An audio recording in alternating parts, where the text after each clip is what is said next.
YouTube and the YouTube Music app all together. Try 1 month free.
YouTube Music app, you can bump your fave songs in the background while you clean up all that mess on the floor.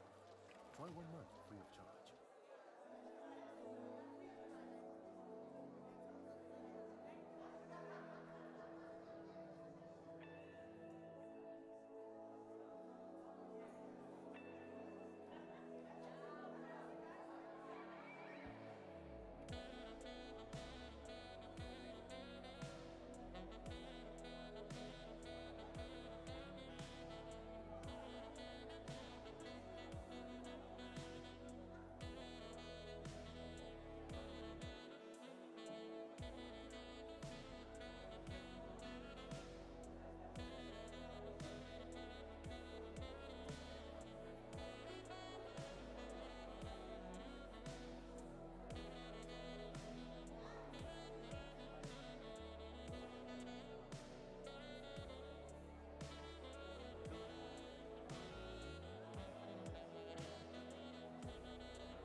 Okay, everyone. We'll be starting this evening's event very soon. So please take your seats. Wow. I never thought that I had that much power to quiet a room of powerful black women so quickly. So kudos to you. Okay.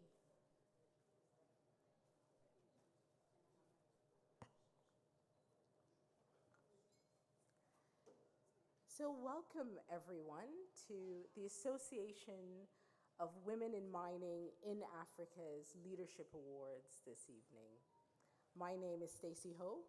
I'm the former Managing Director of Women in Mining UK, and I was so graciously asked to host this evening's event. Now, before one starts, I must do the thing that one must do when you're on the continent, and that is to observe all protocols. So Good evening, honorable ministers, dignitaries, men, and last but certainly not least, amazing women in the room. I think before we start, it's important to reflect on why we're all here. This is an industry that has been dominated by one gender visually, but we've had quite a silent power behind the mining industry for many centuries. And that silent power has been women. I think tonight is about not being silent. It's about shouting, screaming, and being disruptive. And we're going to be disruptive by highlighting the incredible women who make the mining industry what it is today.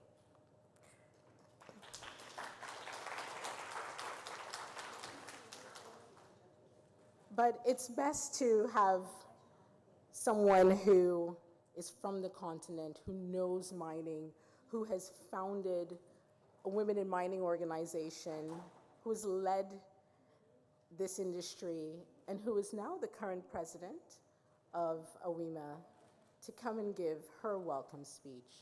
So it's my pleasure to introduce Madam Zenzi Awasis.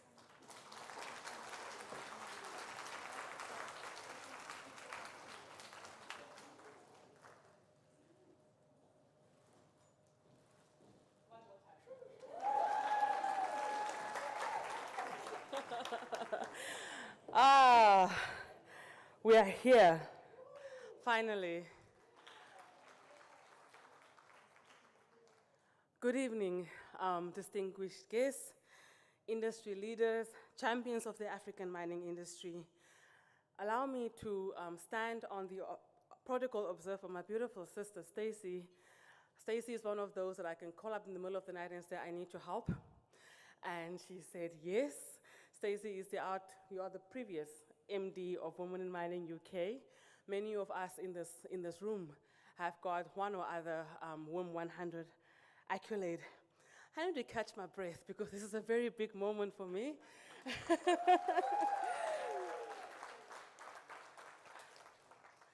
And before I continue, allow me to please recognize some very special women in this room. And as usual, she's walking around. Madam Janet Adeyemi is one of my biggest support systems on this group. You will meet them during the program, but I also want to acknowledge the presence of the founding president of AWIMA, Madam Melody Kweba. And I forgot to mention her this morning. I would not be able to stand here in my full sanity without the support of the outgoing president, or the previous president, or the one before me, Madam Pascaline Omba. So, ladies and gentlemen, thank you and welcome to a truly, truly historic moment for AWIMA and for women in mining across the mining sector of the continent. Oh, I need to acknowledge these young men over here as well. These are I call them my boys. They came with me all the way from Namibia to support me. So my name is Zenzi Natasha Avasis, and it is my profound honor and privilege to stand before you tonight as the current president of the Association of Women in Mining in Africa, to welcome you to join us in not just celebrating the outstanding leadership of the women mining in Africa, but also our 10th anniversary.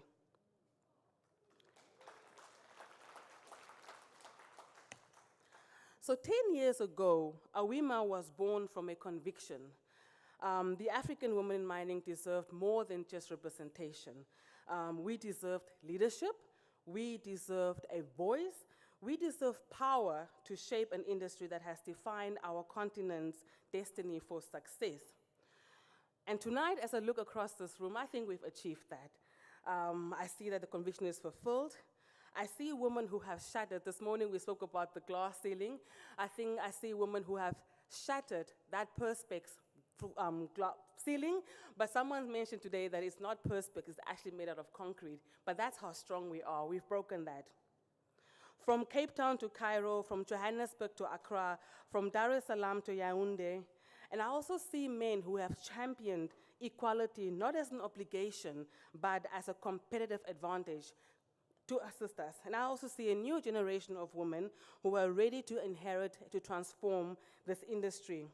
I am totally humbled by your presence here. Your attendance is not just ceremonial, it is a declaration of solidarity, a commitment to progress, and an investment in the future of the African mining sector. Let's see Miss here. Okay. As we celebrate our 10th anniversary, tonight in particular serves a dual purpose. First, we gather to celebrate excellence.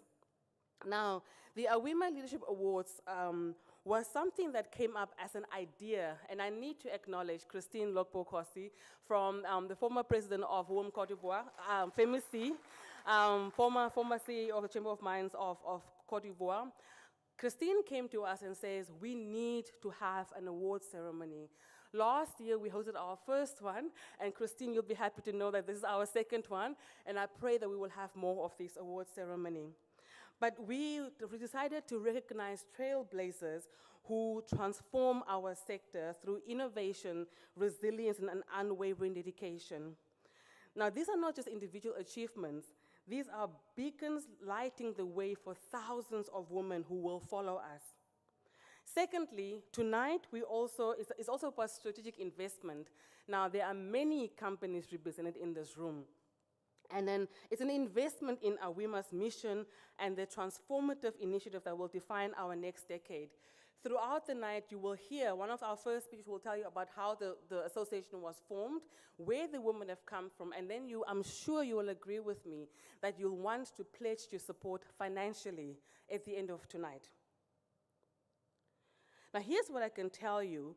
Tonight, we plant seeds that will bear fruits in the next couple of months, starting as soon as next month. We have some exciting projects planned. And the funds we raise through these initiatives will launch initiatives that reimagine the African mining sector, how women claim their place in the mining value chain, not as participants, but as architects. It will also pay for something as simple as our website maintenance. So give us money, guys. And I will say this, when you see what AWIMA unveils in the coming months, you will recognize tonight as the moment of foundation, that the foundation was laid. Now, tonight would not have been possible without people, companies that said yes.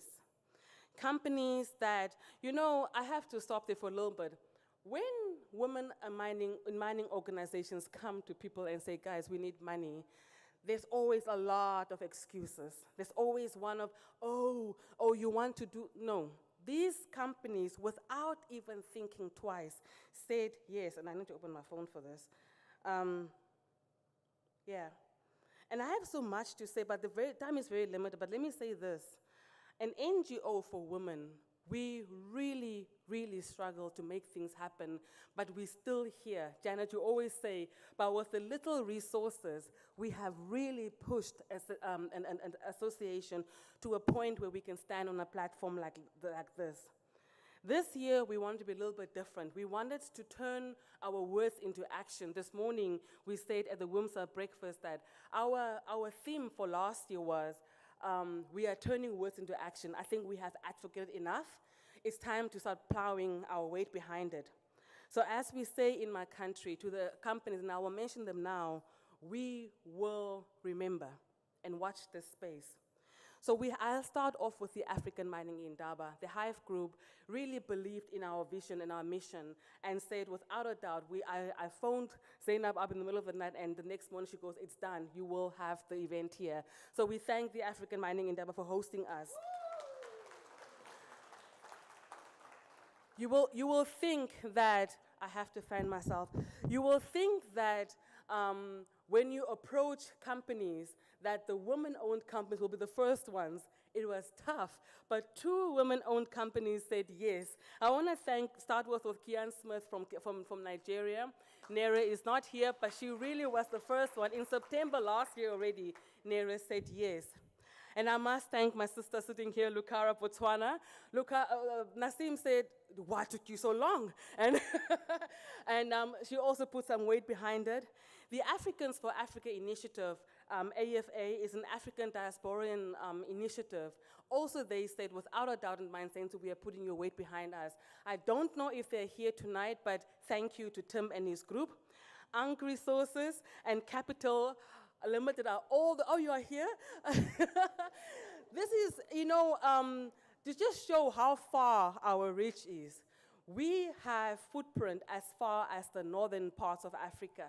And Egypt, Unk Resources and Capital Limited from Egypt said yes. And then, last but not least, I cannot thank, and I can't pronounce the name, but I'll try it, Tenke for whom Mining from DRC.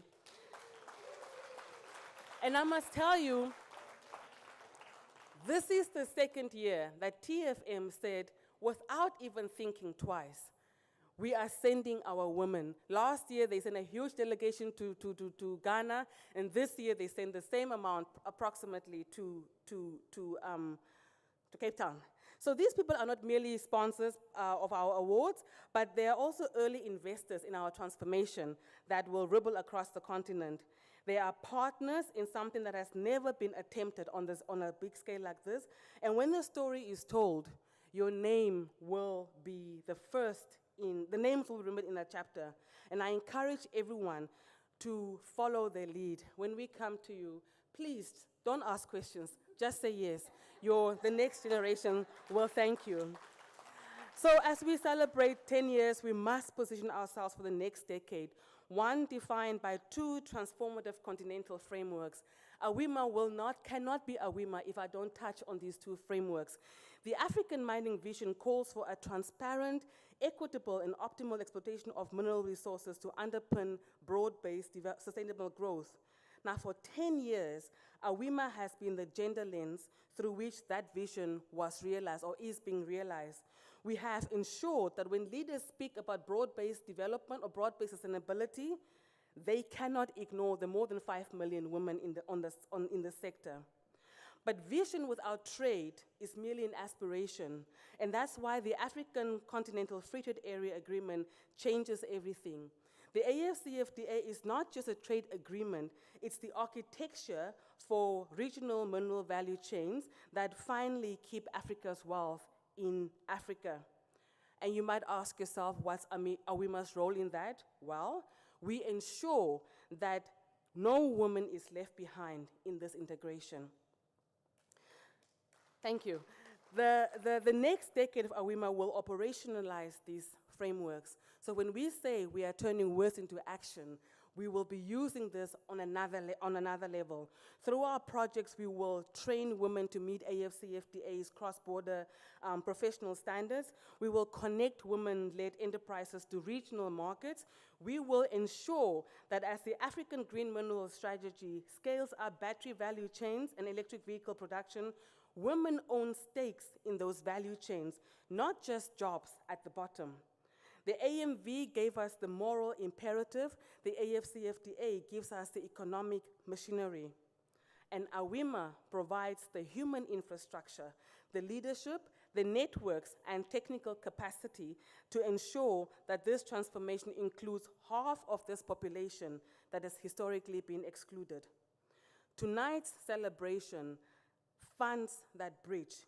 You are not merely celebrating our past, you are financing the mechanism that connects African women to the largest free trade area on this earth.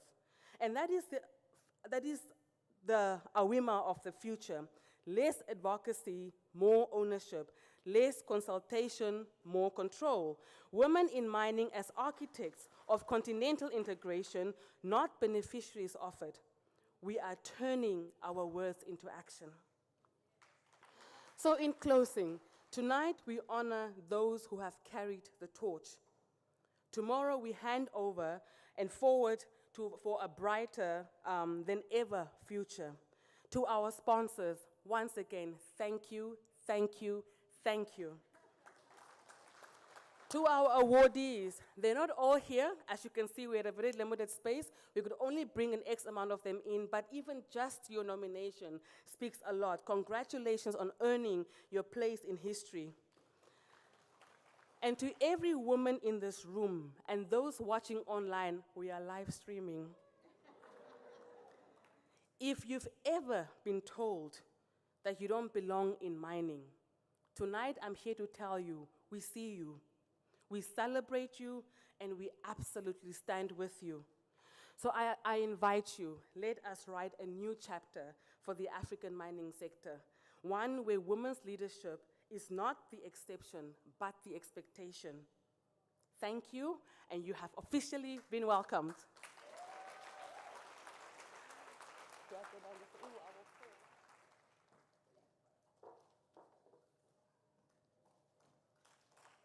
We must clap one more time.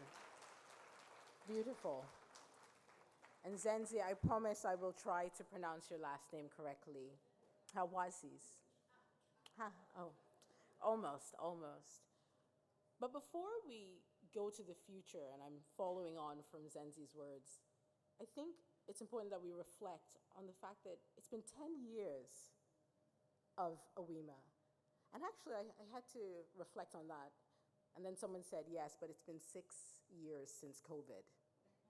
And then as soon as you realize, actually, it wasn't just 3 years ago, it was 6 years, then you can see the length of time in which AWIMA has actually been able to manifest and grow and has been resilient over such controversies.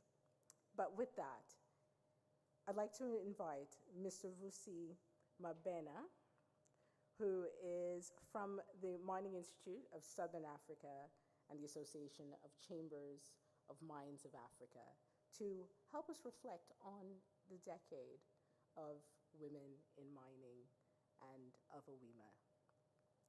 Mr. Abena.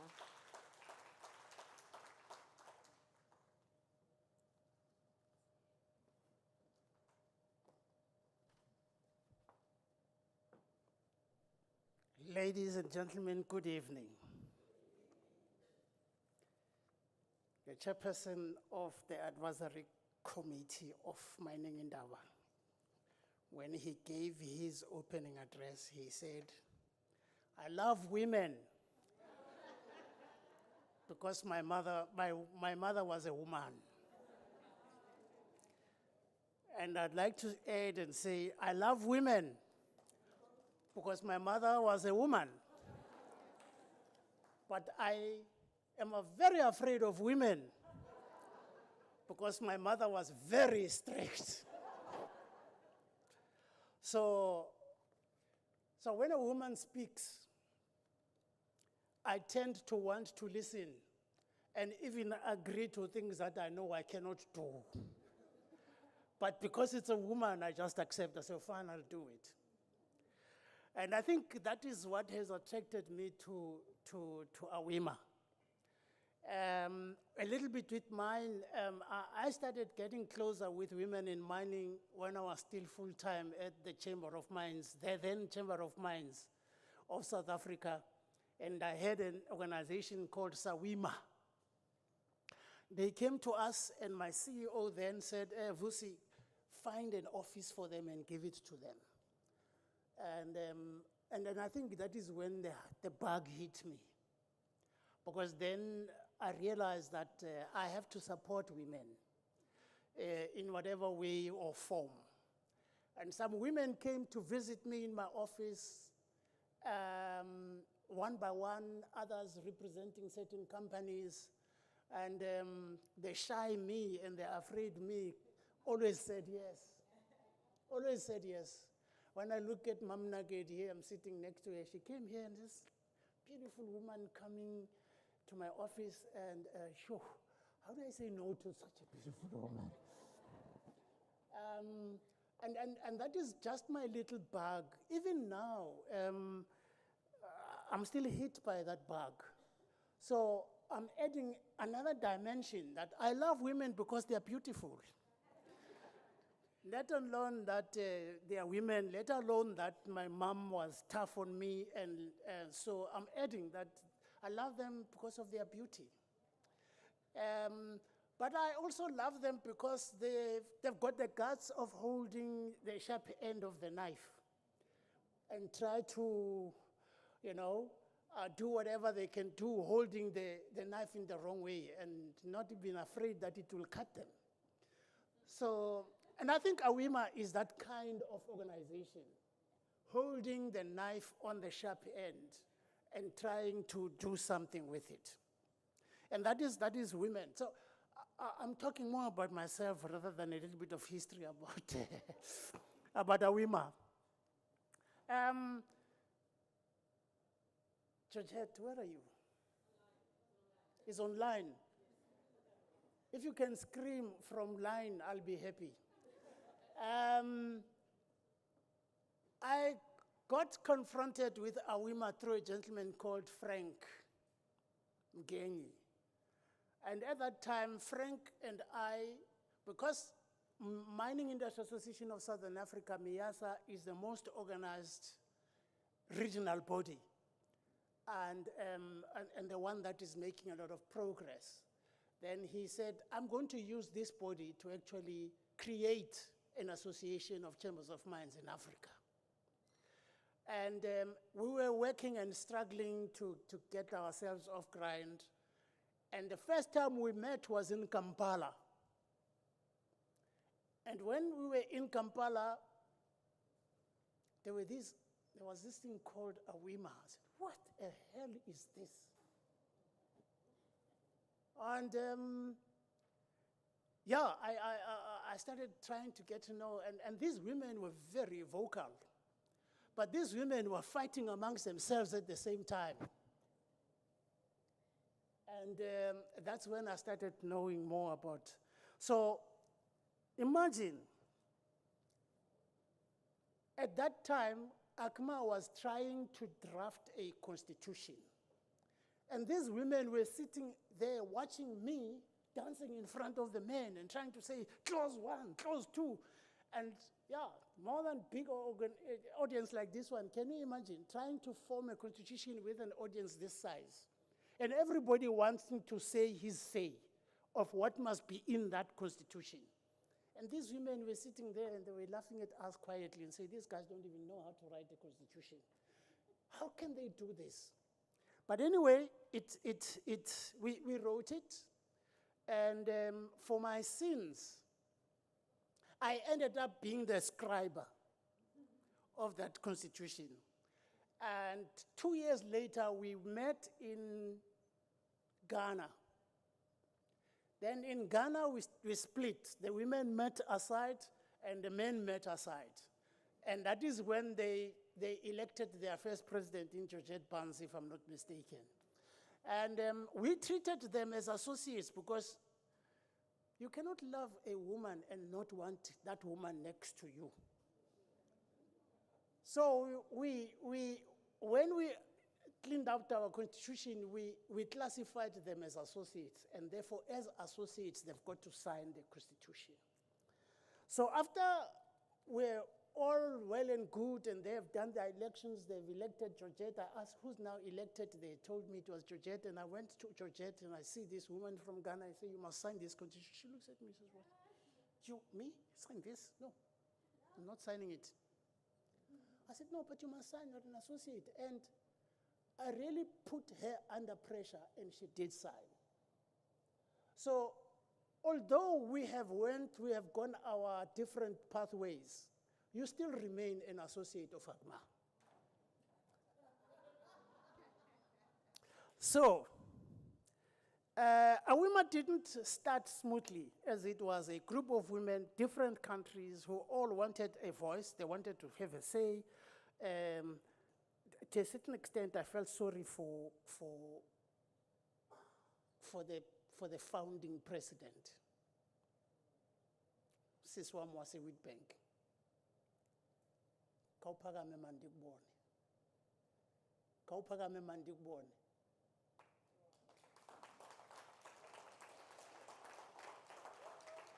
This lady, with Frank, traversed Africa, trying to mobilize women to form AWIMA. And when these other women started coming, they started challenging her to say, but who gave you the mandate to start this organization? And she had the toughest time from other women. But I think because there was no understanding of what this thing is about and where we are going, but it worked. Eventually, the women were decided that, no, we'll go. She was the first president, and she continued.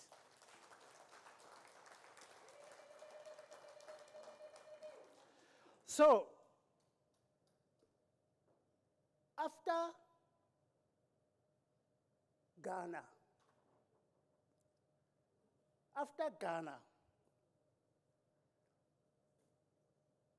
I walked home, happy that I've done my constitution for AWIMA, formally approved by the members at the AGM then, they call it the General Assembly. And then I get this call, you will write the AWIMA constitution. Oh my goodness, I was not even at their meeting. But here am I, drafting the very first. And strangely enough, I was asking myself, I'm not even a lawyer. And amongst us in that big ACMA meeting were lawyers from Ghana, lawyers from Ivory Coast, lawyers from Burkina. There were lawyer women for that matter. Not that lawyer men, lawyer women. But they still said, Mabena, you will write that constitution for us. And yeah, sitting there, me, women phobia, as I've said when I started. I now have to sit down and write a constitution for a gender that I am not. So, but it went, and I wrote it, and I gave it to them, and I'm sure that it was a start, and I'm sure that this constitution has actually evolved over time, and it has been developed into something different. There's another woman that I met for the first time in Cameroon.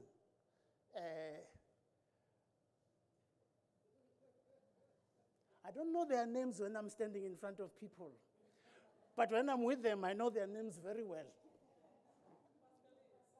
Pascaline, and she says, no. She says to me, I'm not Pascaline, I'm Pascaline. So I met, and she told me, because, you know, I'm a South African man who's shy of women, and she told me how to greet an African woman, and how to kiss the sides, you know. Something that me with my phobia, this is enough for me. And then she says, no, Vusi, come, let me show you. And I learned when we were in Cameroon with Pascaline. But I must say that it has been, I would like to congratulate you as women for the progress you have made.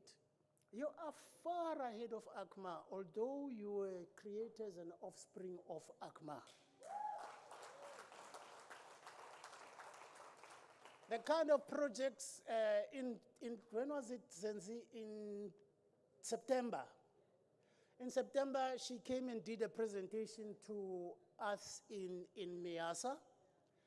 And I can say, I never said that to you, but I can say, after that, Miasa was flabbergasted.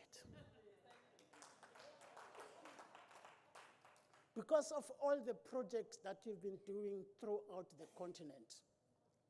You know, there is an element of jealousy from our side, because if, no, I've got to put it to you like that, because when we, you know, industry bodies are not rich by nature, because they depend on sponsorships and member subscription. We in Miasa, some of our members cannot afford to pay the subscription, but we're sort of forging ahead. But you, because you are women and you are beautiful, you speak to these men, you smile and they give you all the money. But not that you are hitting them with your beauty, because The industry is still very far from actually bringing women to the level at which they're supposed to be as partners in the sector.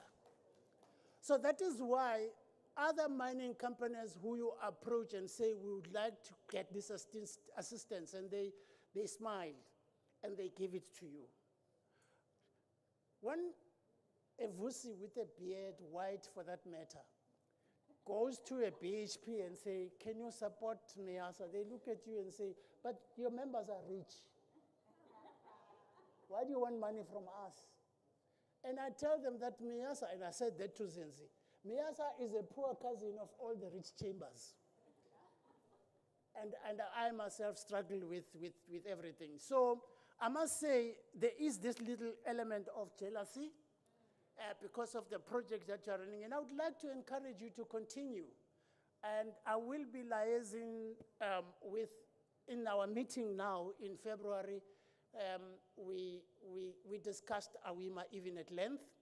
And I will be speaking to Zenzi to say, Zenzi, we need to actually broaden this collaboration between AWIMA and MEASA to see what kind of projects we can do together and grow this sector so that it can be a gender-blind sector instead of it being a gender-conscious sector. Ladies and gentlemen, Zenzi, I hope I've done justice. Thank you very much.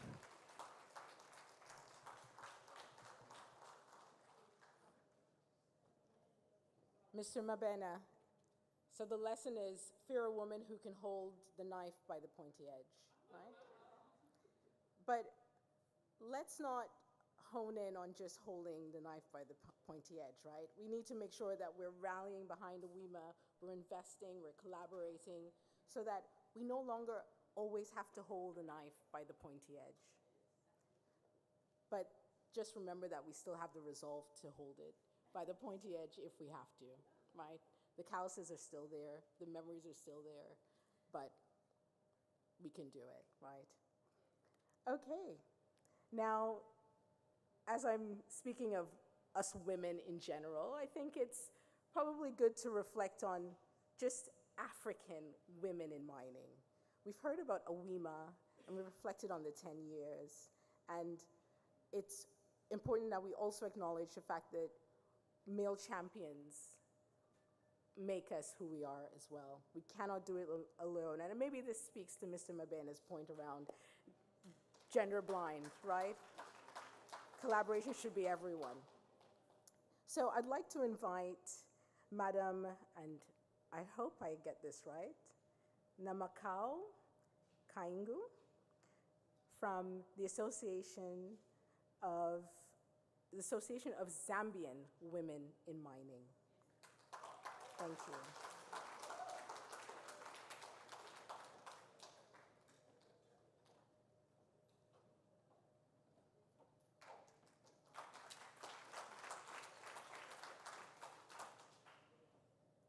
My sincere apologies, my little speech is on the phone,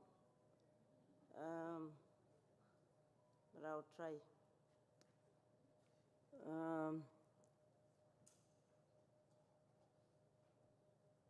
Their Excellencies, distinguished guests, the women in mining, ladies and gentlemen. My body is shaking. I cannot believe that I'm seeing women in mining in Africa, women who are dedicated to enter the mining industry, a male-dominated sector historically. I am so happy. My name is Namakau Kaingu. I am from Zambia. I'm very, very excited, and I want to congratulate AWIMA. Through the past and the present president of AWIMA, and the team that worked with Zenzi and the team, and Pascaline, and Engineer Janet, and all those. I'm so happy. The journey started long time ago. The journey of women in mining started in 1996, when I was still a small girl, because now I'm a great-grandma. I am so happy because this is the 10th anniversary of AWIMA. These women saw a gap. That young baby there saw a gap. As Mr. Mabena was talking, he mentioned Sawima. Sawima was born many years ago. And with Sawima, there were born a lot of other associations. There's a time now when there was a breakdown. Mr. Mabena knows I wasn't well, but the struggle was not easy. When Miyasa was on the SADC coordination committee, there was SADC Women in Mining, which I led as a chairperson. Now, mining is not easy. Mining is a technical field. And I want everyone who is here to know that it is both capital and labor intensive. And you need to have a heart prepared to get into the sector, because it's incomparable to none. And I would like you ladies to say the words CCD. CCD. When you plan to enter the mining industry, you should have those words: courage, confidence, and determination. Then you'll get it. I am very, very happy. And also the other thing is I've seen young women who have come into this sector. The young women have gotten into the mining industry, and I want to congratulate you all for deciding to get in the mining sector. And I've seen also on the awards, there are big women and the young women as well. Can we give them an applaud, please? Thank you very much, and I want to thank Mr. Mabena also. Budi, I have heard the struggle you went through with the women and the women lawyers and how they looked at you. Even when you were talking here, they were busy talking to you there. They were still in the conference with you. So thank you so much, and please keep it up. Like I said, mining is not a joke. But I want to humbly request the sponsors that have done this work, and to thank you very, very much. And I hear most of them are women. Can we give them an applause? The mining sector, I want to tell you this: women, you have broken new ground, you've broken the barriers, and you are also taking over the men in this sector. It is true, because I've been in the sector. The mining sector was not a good sector. The mining sector was riddled by criminality. But now that the women have come in, the women have brought sanity to this sector. I am so happy. And because the men, like the way Mr. Mabena was saying, because I love the women, because they're beautiful, so the men are also aligning now with what the women are doing. The women do follow the rules and regulations that are put across by governments. For you to acquire a mining license, you need to follow the rules and regulations. But the men, for them it was, let me just do kona, and I'm done. So the fact that the men love the women They are now aligning with the women in this sector, and also sanity is in the sector. And I want you women to know that you should be proud.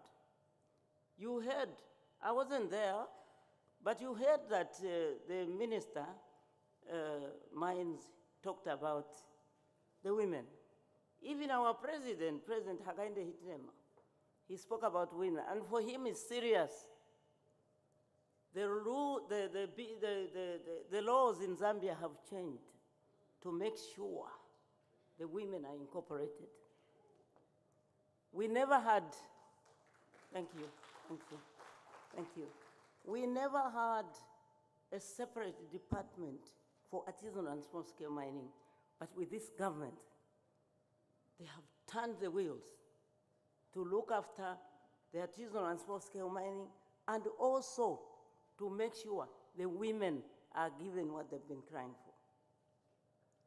The problem that has been there for small-scale miners and women to make it are three things.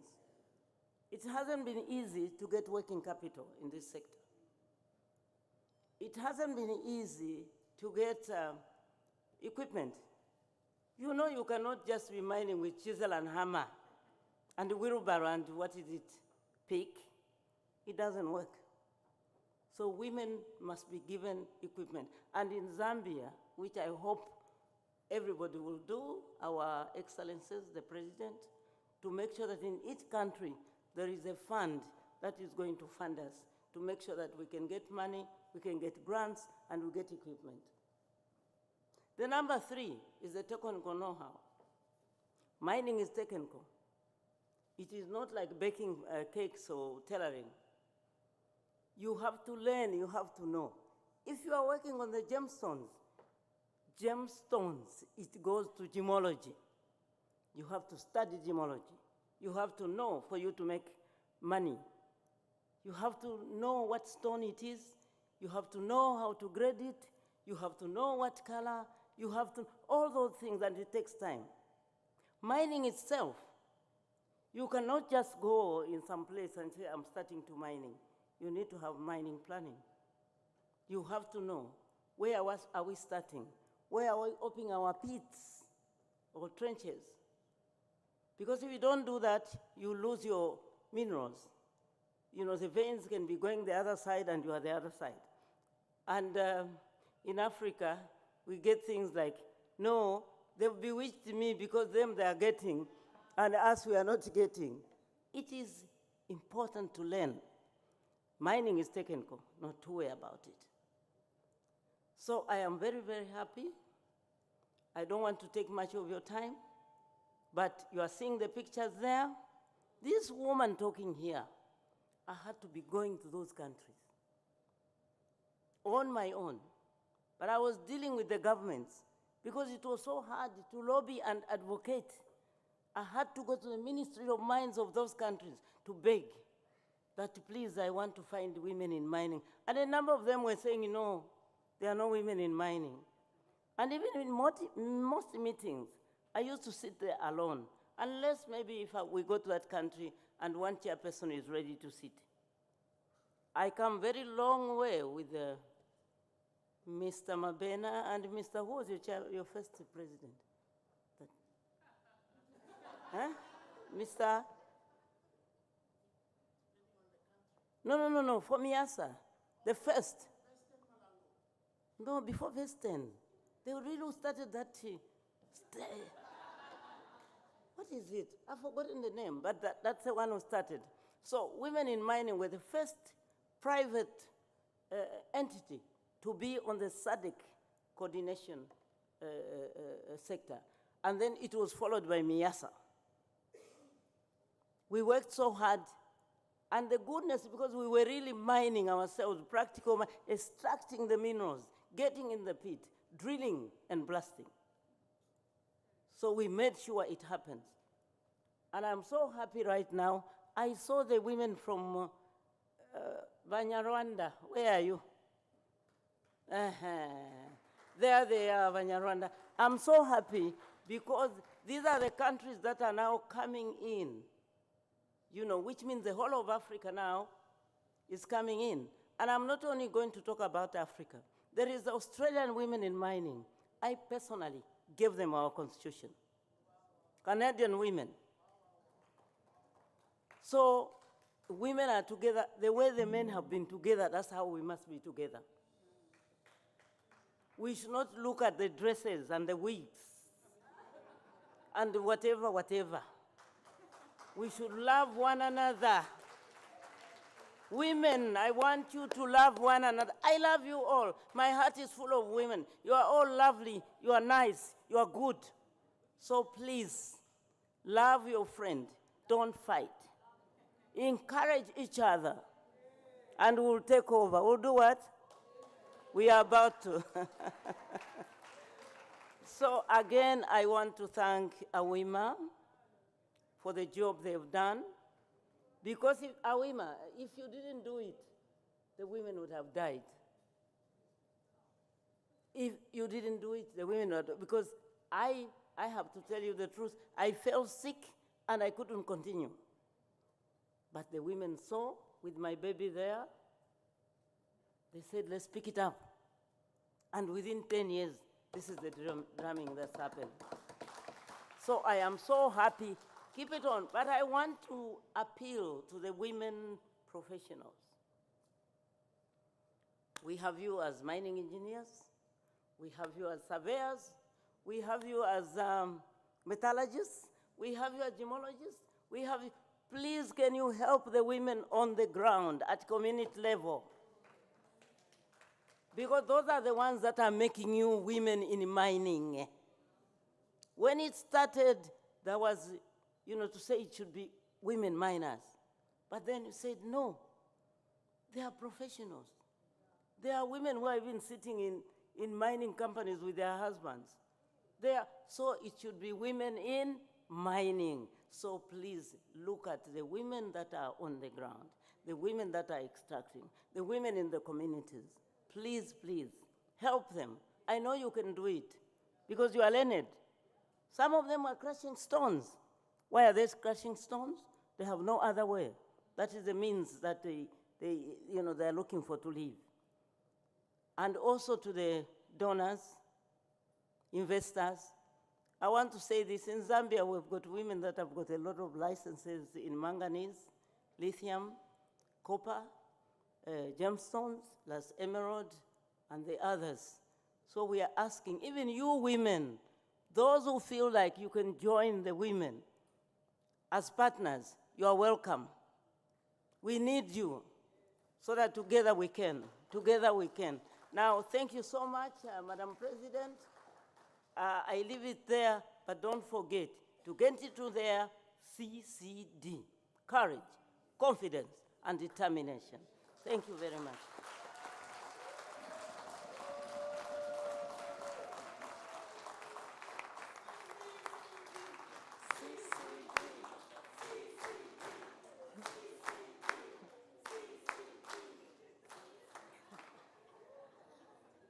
I think there are very few people who can have such a lasting impression in such a short space of time. And it's incredible to see women like Madam Kaingu, hopefully I'm getting it right, who can leave such a lasting impression. She's a founder, she's a pioneer, she's a miner, and I think there's so many lessons learned in that one moment. So maybe just one more round of applause, because I was truly inspired by that.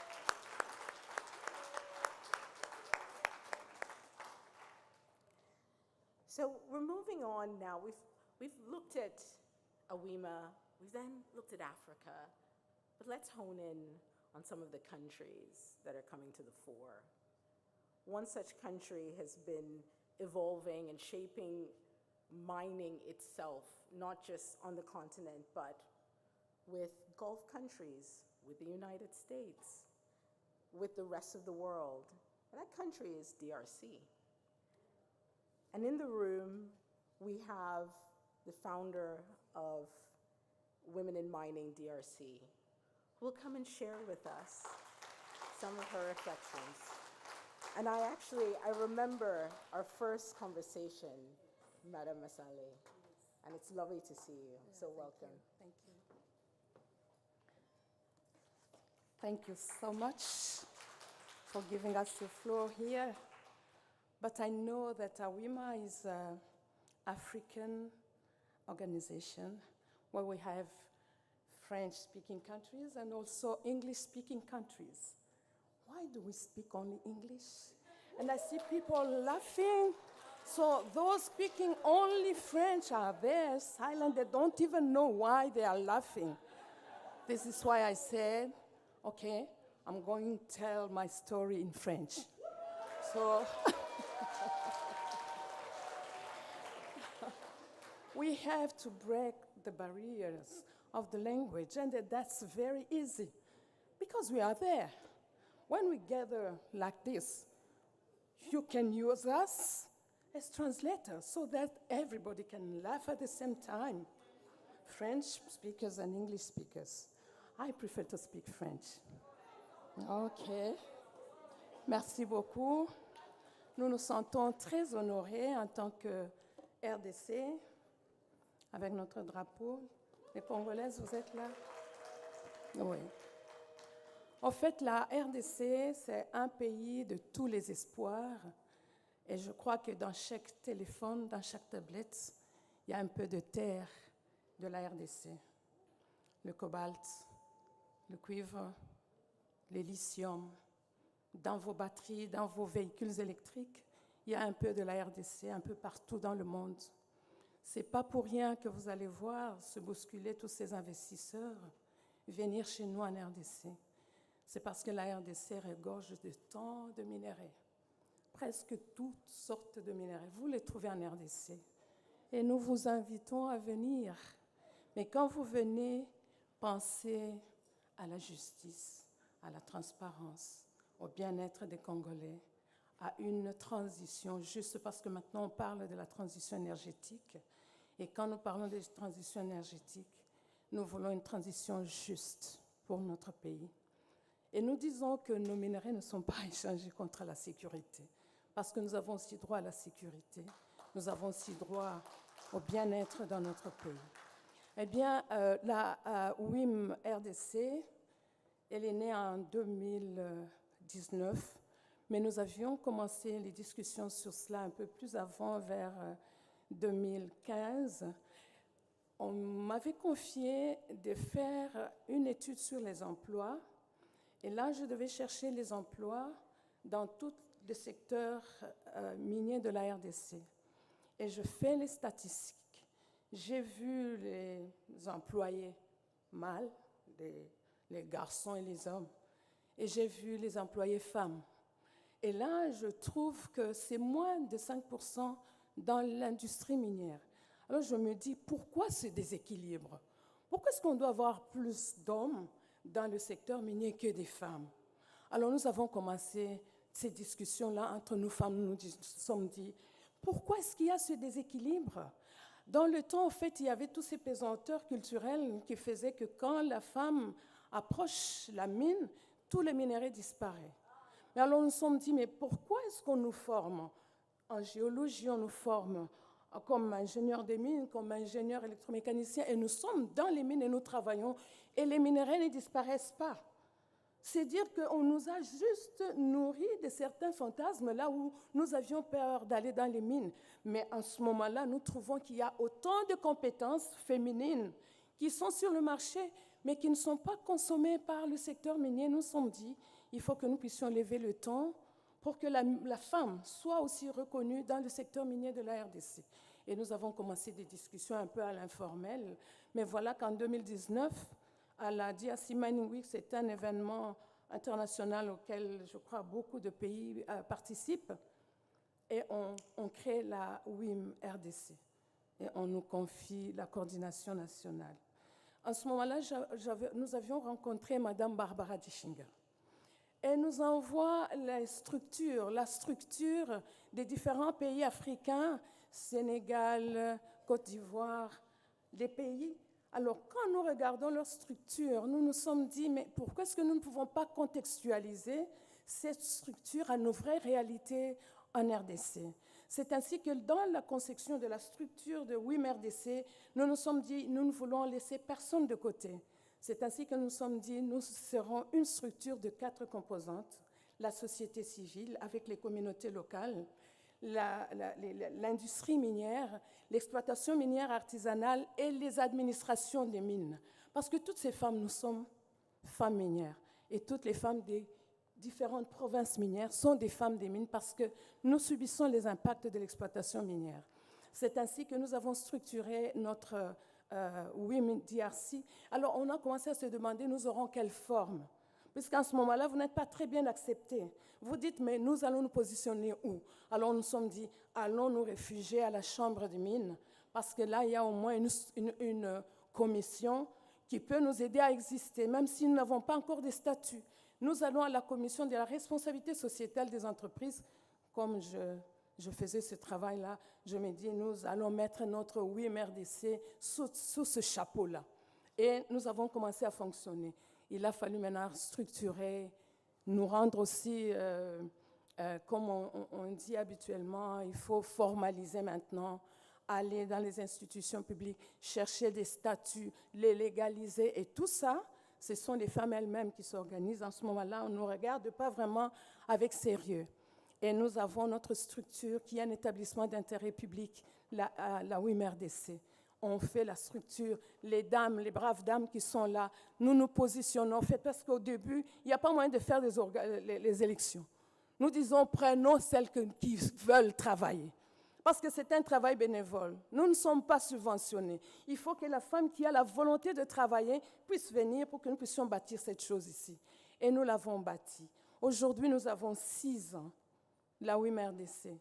Et nous, je vois la WIM RDC qui vient rencontrer maintenant AWIMA.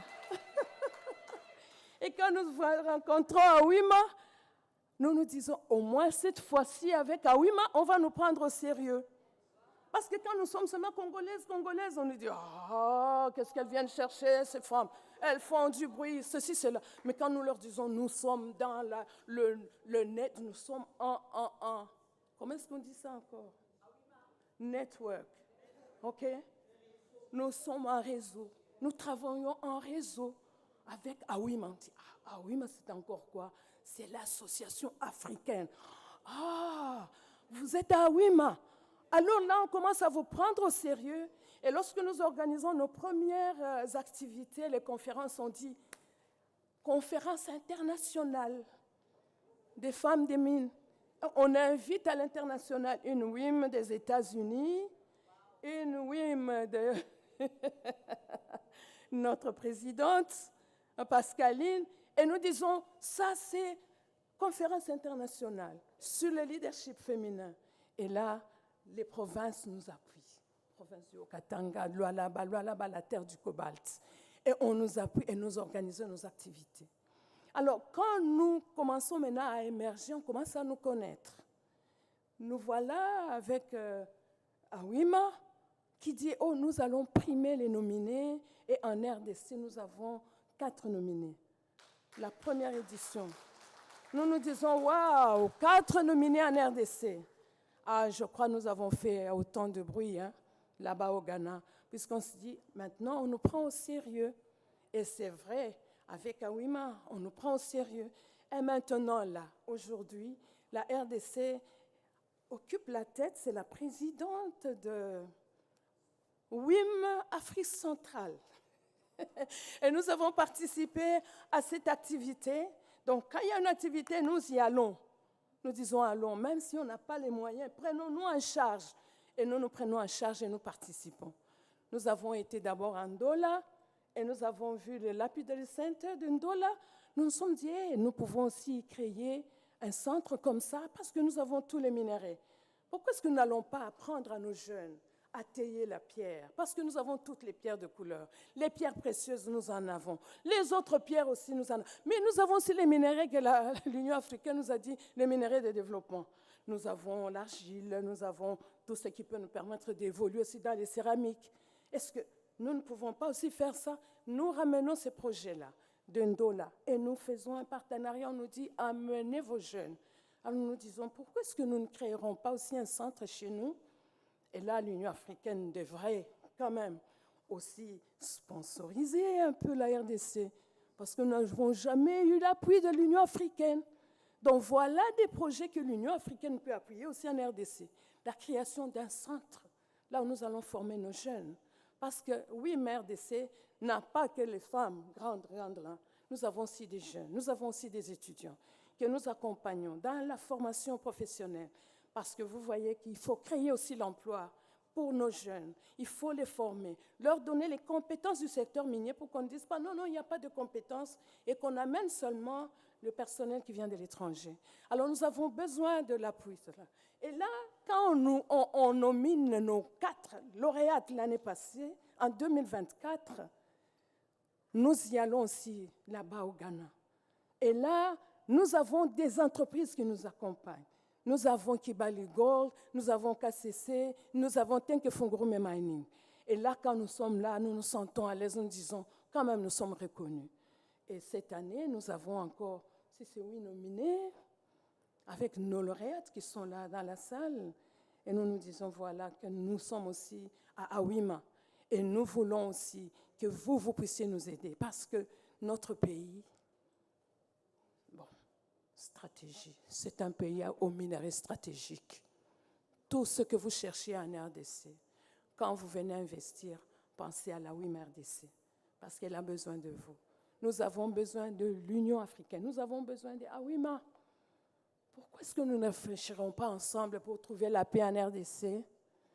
Est-ce qu'il faut que les pays d'autres continents viennent chercher la paix en RDC alors que nous sommes là? Nous, Africains, sommes-nous incapables de trouver des solutions pour l'Afrique, pour les pays africains? Entre nous-mêmes, est-ce que nous ne pouvons pas aussi réfléchir comment trouver la paix en RDC pour que nos enfants aussi vivent dans la paix?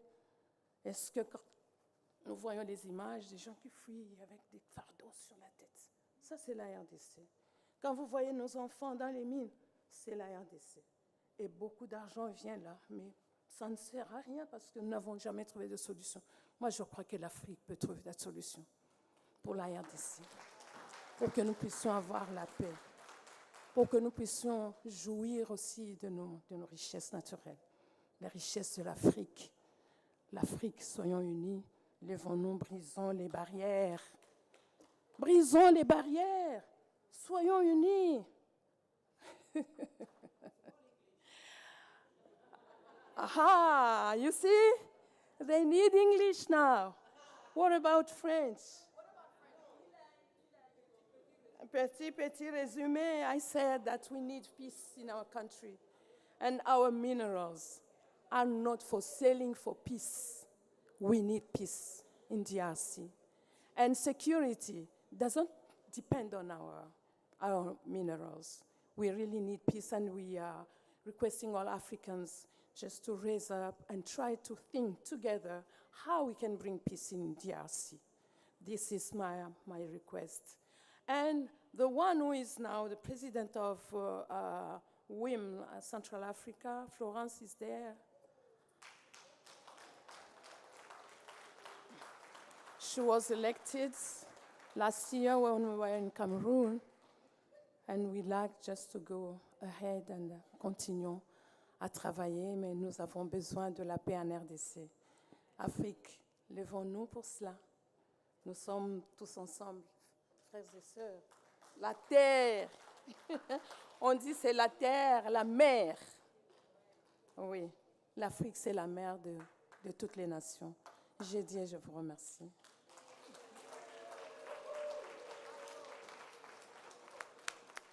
Merci, Madame Dortier. D'accord. That's enough French for me. Okay, so we need to quickly move on because we really want to get to the awards. So I'm going to ask the speakers to really keep it brief. We love hearing all the content, but we really need to get to the awardees. We have a few more speakers.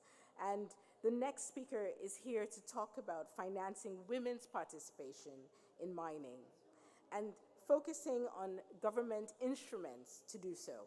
So I'd like to call Dr. Hannah Louisa Bissiou-Cote to the floor. from the Minerals Development Fund in Ghana.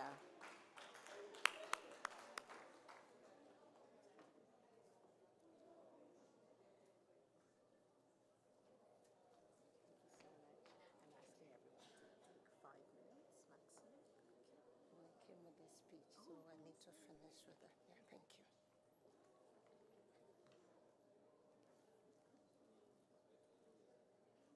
you. Thank you very much. I'm Dr. Hannah Louisa Bisiu-Kotei,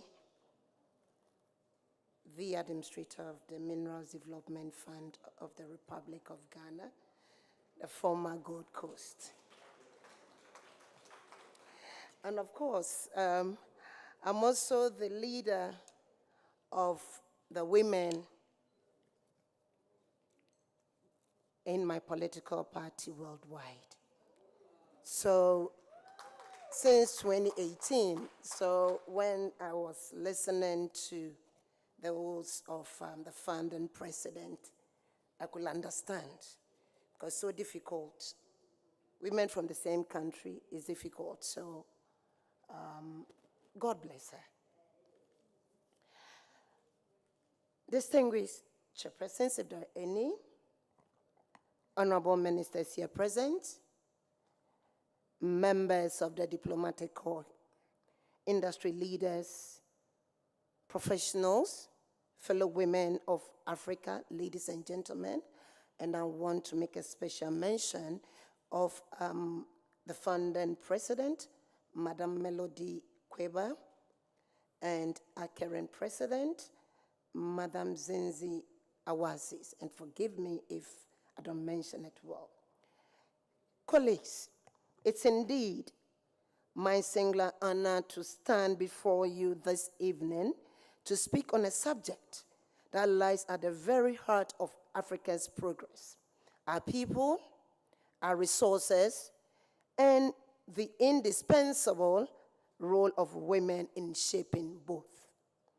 Let me be candid tonight. My presence on this stage, and indeed our collective presence at this conclave, did not happen by chance. It is the result of vision, courage, sacrifice, and persistence. For this reason, we salute the foresight behind the establishment of the Association of Women in Mining in Africa, AWIMA. And we join the entire Africa to wish its members a joyous 10th anniversary. We pay tribute to its founding mothers and its current leadership for creating a powerful platform that amplifies women's voices, influences policy, and reshapes narratives within a historically exclusionary sector. Indeed, we stand tonight on the shoulders of giants. We honor women who dare to imagine a different future. The likes of Bridget Radevi of South Africa, Tigui Kamara of Guinea, Aminata Tahiru of Ghana, and the list of endless pace-setters. We honor their contributions, and more importantly, we make a commitment tonight not to merely preserve their gains, but to consolidate and advance for a collective continental progress. Ladies and gentlemen, my task this evening is simple but critical: to shed light on a topic that sits at the very epicenter of my professional journey as a practicing politician and at the core of the institution I have been entrusted to govern in the Republic of Ghana, the Minerals Development Fund. The topic before us is financing women's participation in women's participation in mining, government instruments for inclusive development. It is not an abstract conversation. It is deeply personal. It is personal because I have spent my life advocating for the expansion of women's roles in governance, economics, and development. It is institutional because the Minerals Development Fund was deliberately established to ensure that mining is not merely extractive, but transformational for communities, for women, and for future generations. When we speak of financing women's participation in mining, we must therefore ask ourselves these questions. Can we not finance women to acquire artisanal skills for hands-on mining work? Can we not finance them to operate machinery, manage value chains, and lead enterprises? Can we not raise capital for these women to own mining concessions, gain them licenses, and operate the mines? The answer is a big yes. Yes, we want more women geologists. Yes, we want more women engineers. Yes, we want women operating heavy-duty mining equipment. We want female load operators, boiler makers, crane operators, and many more. These roles require classrooms, workshops, and field training environments. This is education, and education requires financing. This is why at the Minerals Development Fund, we have made it a deliberate priority to champion the training of more women technicians for mining work, support women's education in mining communities, assist women-led mining businesses with licensing and regulatory compliance, and support women wherever institutional leverage allows us to do so. However, financing must go beyond training and capital for running businesses. It must extend to policy and systems. Governments must intentionally structure financial systems through development banks, commercial banks, and special purpose vehicles to support women.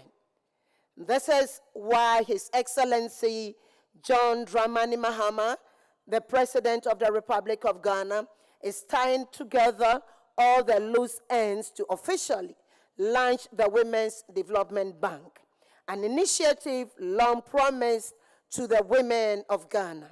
This bank will serve as a core source of financing for female entrepreneurs in mining. Colleagues, let me draw your attention to a profound truth articulated by Dr. James Emmanuel Kwaji Agri. If you educate a man, you educate an individual. But if you educate a woman, you educate a nation. That's why our countries are called motherland and they are not fatherland. To better understand the significance of investing in women, let us consider a simple biological analogy. The nucleus of a cell. The nucleus is small yet indispensable. It governs the cell, orchestrates activity, and ensures that energy, resources, and information are properly utilized. When the nucleus functions well, the tissues thrive, organs perform optimally, and the body as a whole remains healthy. Similarly, women are the nucleus of our homes and families. Their training, empowerment, and productivity ripple outward to strengthen the family unit, fortify communities, and ultimately build healthy, resilient nations. When we finance women, we do not just empower individuals, we strengthen families, stabilize communities, and secure the foundations of national development. This is why financing women is not charity, it's nation building. The only undemocratic dispensation that has been widely accepted, even by the foremost flag bearers of democracy, is a system in which a minority, that is the men, rule over a majority, that is women, with the majority being disproportionately represented across all spheres of the economy.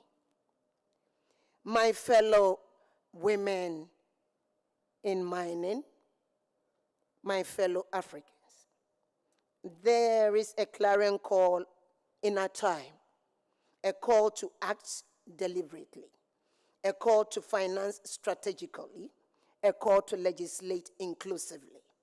History reminds us that progress has always been driven by courageous women like Nom Zamu Winifred Madikizela Mandela, whose courage reshaped South Africa's democratic journey.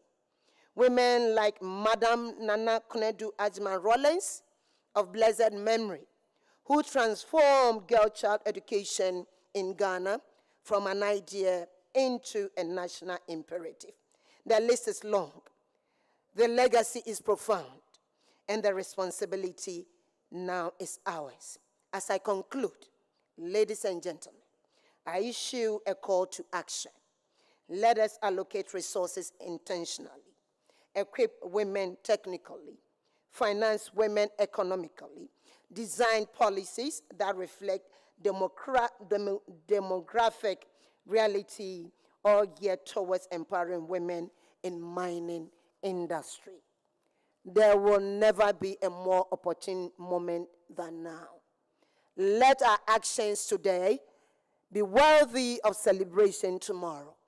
Let future generations eulogize the choices we made, and may posterity judge us not by intentions, but by our outcome and impact. Asante sana, Nkosi Kahulu, Medamase. Long live the women of Africa. Long live the Association of Women in Mining in Africa. Indeed, AWIMA, the mercy of God has settled it. Thank you very much for your kind attention.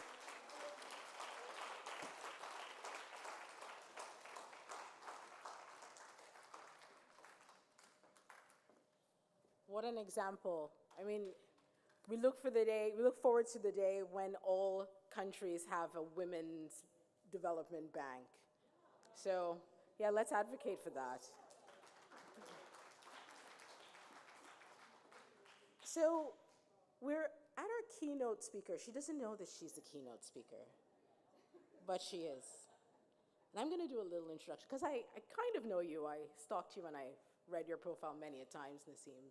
But the person I'm about to introduce is an MD of a major mining company on the continent, grown on the continent, born from the continent, and is actually reshaping the diamond industry. She comes from coal to diamond. Yes, well, we wrote your profile for the WIM 100, so I know it very well. During COVID, I remember that you took on the ownership of provenance and bringing the diamond industry to the rest of the world when no one else could move. And pioneering that blockchain technology, I believe it was Clara or something like this. Yes, Clara. Was phenomenal. We weren't seeing anyone do this. It took a woman to, what's that saying? Necessity, the one that goes with necessity. Mother is the mother of invention. Notice they didn't say father, they said mother, right? So, Naseem, I think you are the mother of invention. And speaking of which, Lucara was the first mine to, well, first digital mine. You're the first digital mine on the continent, right? But have you heard of this? We don't shout enough about how women are transforming the industry. And I think the keynote speaker, who did not know she was the keynote speaker, by the way, so we'll have to give her an extra round of applause. So I think the title of this section is quite apt. It's Shining a Light. It should have been a shining light. We put the in the wrong place. But it's shining a light on how Botswana women are transforming Africa's mining sector. And there's no one greater to talk about this than Nassim Banu Lahari, who is the MD of Lucara. So please, extra round of applause for Nassim.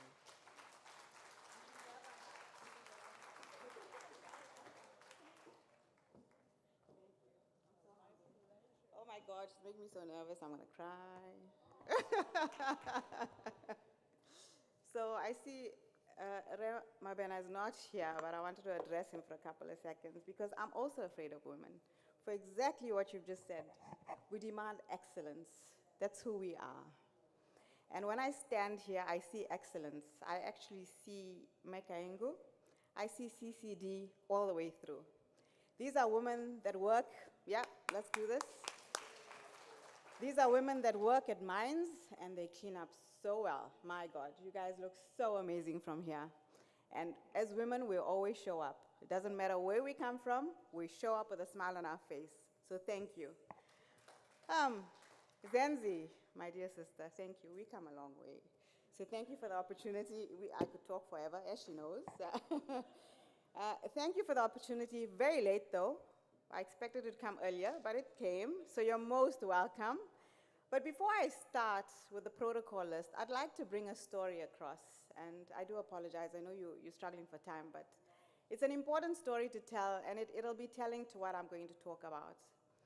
So when I became MD in 2018, first female Motswana to run a diamond mining company, and youngest female, thank you, and youngest female in the world. Here I am with my bold, thank you, with my broad shoulders, as you can see. I walk into a minister's office, the Minister of Minerals, and I won't say his name, it was a him. And I'm here introducing who I am and the operation that I'm working for. And all this man could focus on was that I'm a female. That's all he could focus on. And I'm trying here to prove myself, and he's just not hearing me. Eventually, this man, I can call him a couple of names, but no, I have my team here, and they're going to kill me if I say those words. So I'm being very polite here, and very, well, not candid, but very polite. I stand there, and he says, so where are all the men? So he's not seeing me. So I say to him, you know, in my organization, the women do the strategic stuff, and the men are in the hole digging to find the diamonds.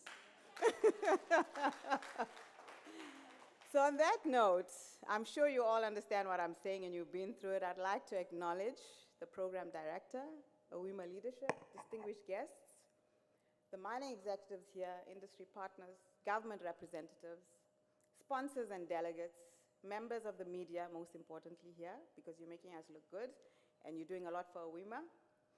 And most importantly, the exceptional women that we're here to celebrate this evening, and all the sassy women that have CCD. Good evening, ladies and gentlemen, and where I come from, Dumelang Bagaetsho. It is truly an honor to join you here for this special ceremony, and definitely an honor, Zenzi, as we celebrate AWIMA's 10th anniversary and recognize the outstanding women shaping the future of mining across the continent and across the world. It's not about Africa, it's across the world. And I'm telling you, it's African women that are doing this across the world. So I think this is where we do that. Again, this evening is not just only a celebration, but is also a moment of purpose. Because this event carries a dual meaning. We are recognizing excellence, and we are also raising resources for AWIMA projects that will unlock even more opportunities for the women that are sitting here and the women that come after us, including my passion, the jewelry design, because it's downstream activity from where I come from, the jewelry design competition that speaks so powerfully to the full value chain of mining, from earth to enterprise.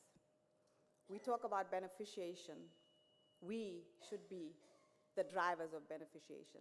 Coming back to a saying earlier on, we train a man and we train an individual. We empower women or train a woman, we empower an entire nation. And I think this is why we're here. So on behalf of Lucara Botswana, I want to congratulate AWIMA for 10 years of consistent, courageous work that you're doing, empowering the women and building networks and changing what leadership looks like in African mining. Again, I'd really like to give Zenzi and the team a hand here. And Rema Ben, I think he's left, but it was like he was in my brain. In Setswana, we have a proverb that says, Mosadi o tshwara thipa ka fa bogaleng. Bogaleng, okay, I'll mention that and you'll know why I mention it, which is in English it means that women often endure hardship, carry heavy burdens, and make sacrifices, sometimes taking on pain as sharp as a knife's blade, so that others can be okay. So yeah, we're always holding the tip of the knife. Sometimes it cuts, but it's okay. We can handle the pain. That's how we've grown up, right? I can only imagine the kind of hurdles that you have faced, Zenzi and team, the wins you have gone through. But 10 years later, you have become a formidable force. Lucara Botswana is a proud sponsor of AWIMA Leadership Awards 2026. Because look, at Lucara Botswana, we understand the importance of partnerships as a catalyst for better and for transformation. Again, it's not about just speaking, it's not about the words, it's actually backing it up by bold intentions and actions. And I think as a company, that's what we do. And thank you for the introduction. I think it showed that. In times of chaos, we rose as a company. Again, because I have great men and women that lead with me, that support me. And I think as a woman, we're generally bold to make statements. And we're also very, very hard on ourselves, and that's why I'm glad the Constitution was designed by a man, because the best person to actually design a maternity policy is a man. Because a woman will say, no, but she can do that in 3 months. A man will go, I don't think so, and then we get 6 months, right? So it's not too bad. This is an investment in women, right? What we're doing here is an investment in women who are not only participating in mining, but leading in it. An investment in the next generation of African decision makers. And I'm specifically talking to women because we are really making a dent at the moment, and a good one actually. At Lucara Botswana, we understand that the future of mining will not be defined only by what we extract, but how we extract it and who gets the benefit from it. And that is very important. I've heard that time and time again in the previous discussions or the previous speeches that were made. AWIMA's mission aligns deeply with our values at Lucara Botswana. Responsible mining, meaningful inclusion, that is so important. You know, as women here, I always use this analogy. We get invited to the party, but never to the dance floor. This is the dance floor, ladies. We are dancing here. Leadership development, and most importantly, community impact. So for us, sponsorship is not a charity, so it was very easy to say yes to Zenzi because we know the impact of the work that she's doing. It is a strategic commitment to the future of African mining, because a future that excludes women is not a future that can succeed at all. This evening is also a proud moment for Botswana. Botswana has been long recognized globally for its responsible approach to mining, and particularly diamonds. The Botswana story is a powerful example of what can happen when a government and the private sector work in partnership. Whenever you hear me speaking, we talk about the government, and I normally say, you know, we are very blessed to have a government that does not frustrate, that facilitates. And that is why I am able, as a private company, 100% owned private company, I'm able to do the groundbreaking things that I can because the government allows me to do that, because they facilitate everything that we do. Generally, thank you. Coming back to the COVID scenario, if it wasn't for our government, I wouldn't be able to have run our operation and sold diamonds and actually sustain jobs for the people in my company if it wasn't for the government. So in Botswana, natural resources are managed with integrity, and mining is used as a tool for national development. I'm sure you've seen that. Responsible diamond mining has transformed Botswana. We are celebrating 60 years, and all the Botswana in the room here, I'm not too sure how many we are here. There we go. There's a couple of hands up there. We are products of our diamond industry. because the diamond industry has funded infrastructure, education, healthcare, and opportunities that have impacted generations. We benefit from generational wealth because of the diamond industry. Our diamonds continue to impact the lives of a child, a community, and a nation at large. That's why this ring here, I wear it with pride, because I know what it's done for my country and my people. Again, Lucara Botswana is proud to be part of this legacy. And just by the way, this is a Lucara Botswana stone from Botswana. Call me if you need one. I know where to find them.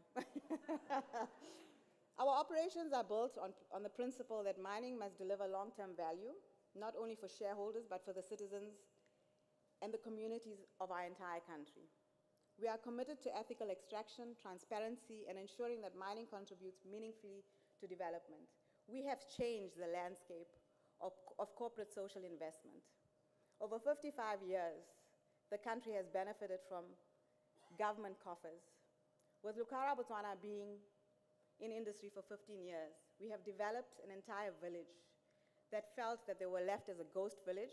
We have developed them, and we've ensured that our value chain drives everyone within the village, and everyone actually benefits from the business that we bring as a mining entity. As an example, we don't own any property where we are at our mine.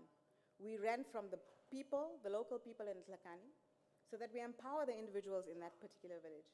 So we've grown that village from something like maybe 3,000 people to close to 10,000 to 20,000 people because of the income we've generated in that particular village. And I call it a village, it's not a village anymore.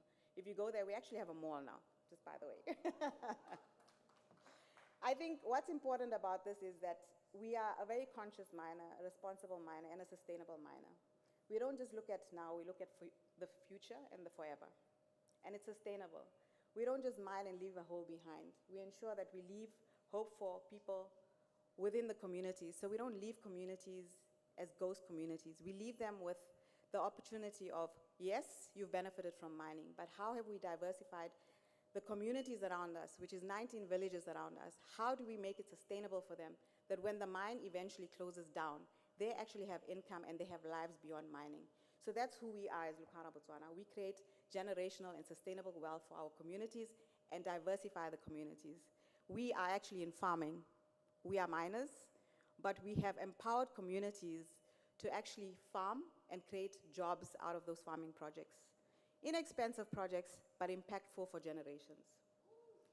I think, personally, I understand what it means to carry both responsibility and expectation. I talked about that. I fear women because we have such high expectations.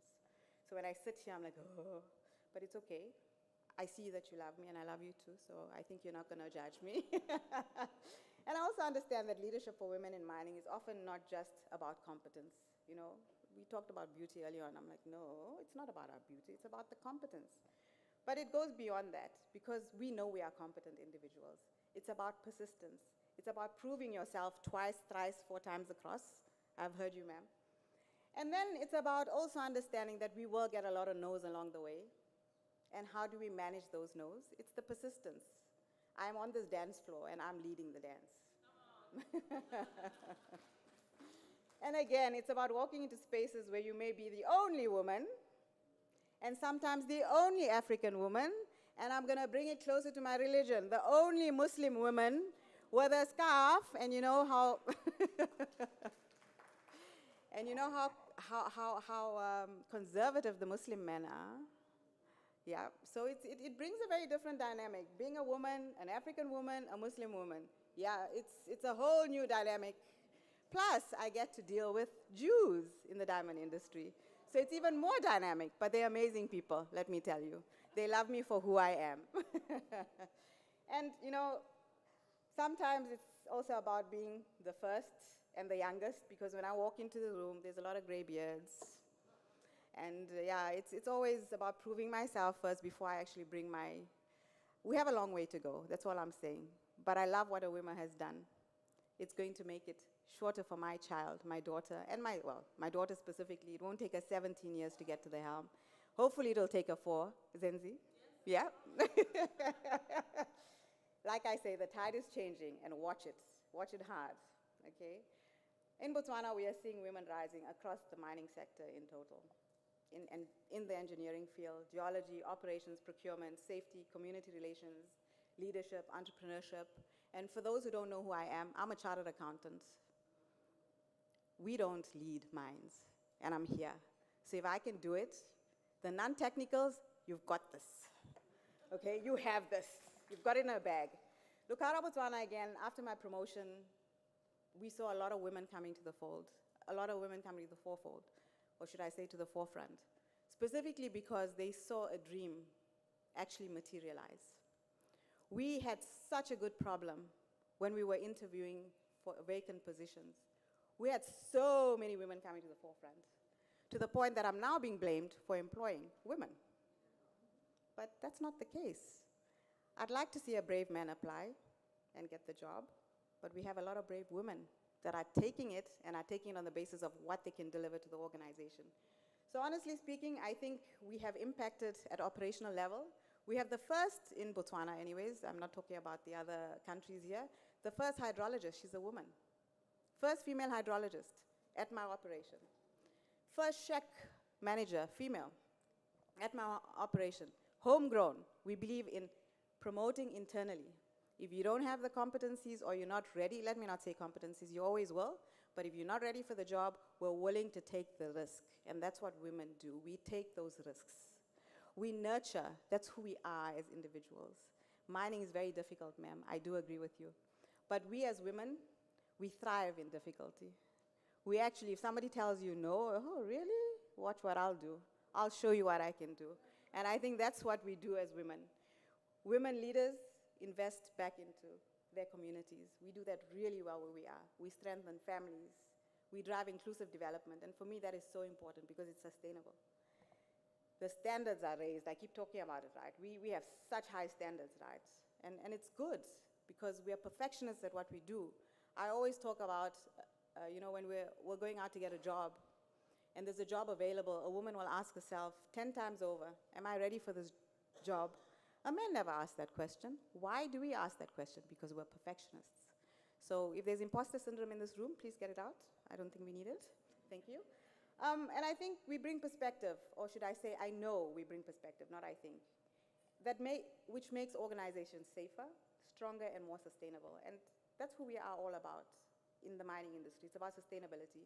So this evening is necessary because we're not only celebrating AWIMA for a decade of impact, but we're also celebrating women whose stories have and will continue to shape the future. I've said my story, and there's many others, probably worse or even better, I hope.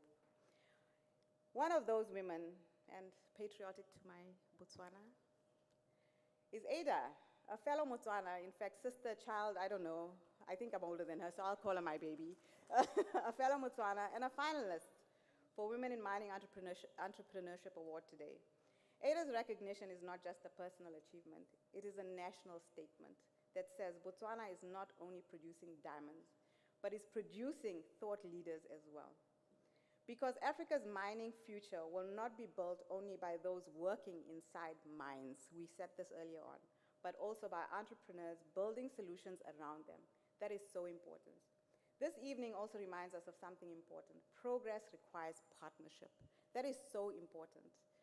Alone, we'll go somewhere. I can't say fast, we'll go somewhere, but together we'll go further. And that's what always is important when you're looking at partnerships, progressive partnerships, by the way. AWIMA has carried this mission for 10 years, and the next 10 years will require even greater support, stronger networks, and deeper investment, deeper pockets. I heard that there's a space where we can get money soon. So, deeper pockets. So with that, I want to encourage every company represented here, every executive, every sponsor, every partner to consider what it means to truly invest in women in mining and the role that it can play, not only in words, but in deeds as well. If we want an African mining industry that is competitive, credible, and future-ready, we must ensure it reflects the true talent of our continent, an inclusive talent. Ladies and gentlemen, this evening we celebrate AWIMA's 10 years of impact. I keep saying this, but I want it to resonate. 10 years is a long time, and I just heard, I think 4 of them were during, it's 6 years, right? 4 of them during COVID or something? Yeah. So it's actually 6 years, and they've done a lot to come to the 10 years.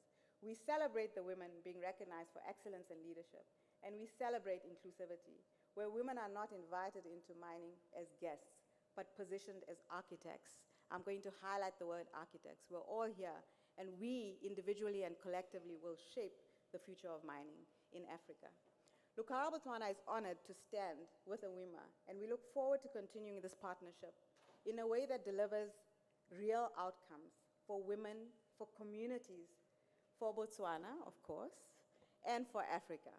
Congratulations to AWIMA on this incredible milestone. Congratulations to every nominee and finalist. Thank you and enjoy the rest of your evening. Ke a leboga. Pula. Thank you.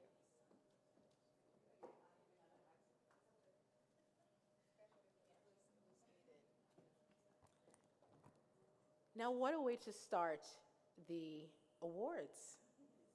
It's what we've been waiting for, right? So it's a great build-up to actually acknowledging some of the most incredible women in mining. And to do that, I will ask Senzi to come up and help us announce the winners. While she comes up, I'd like to acknowledge that Dr. Prosper Akaba, who's the Director General for Ghana's Geological Survey Authority, is here. So we do have ministers in the room supporting tonight. Thank you so much.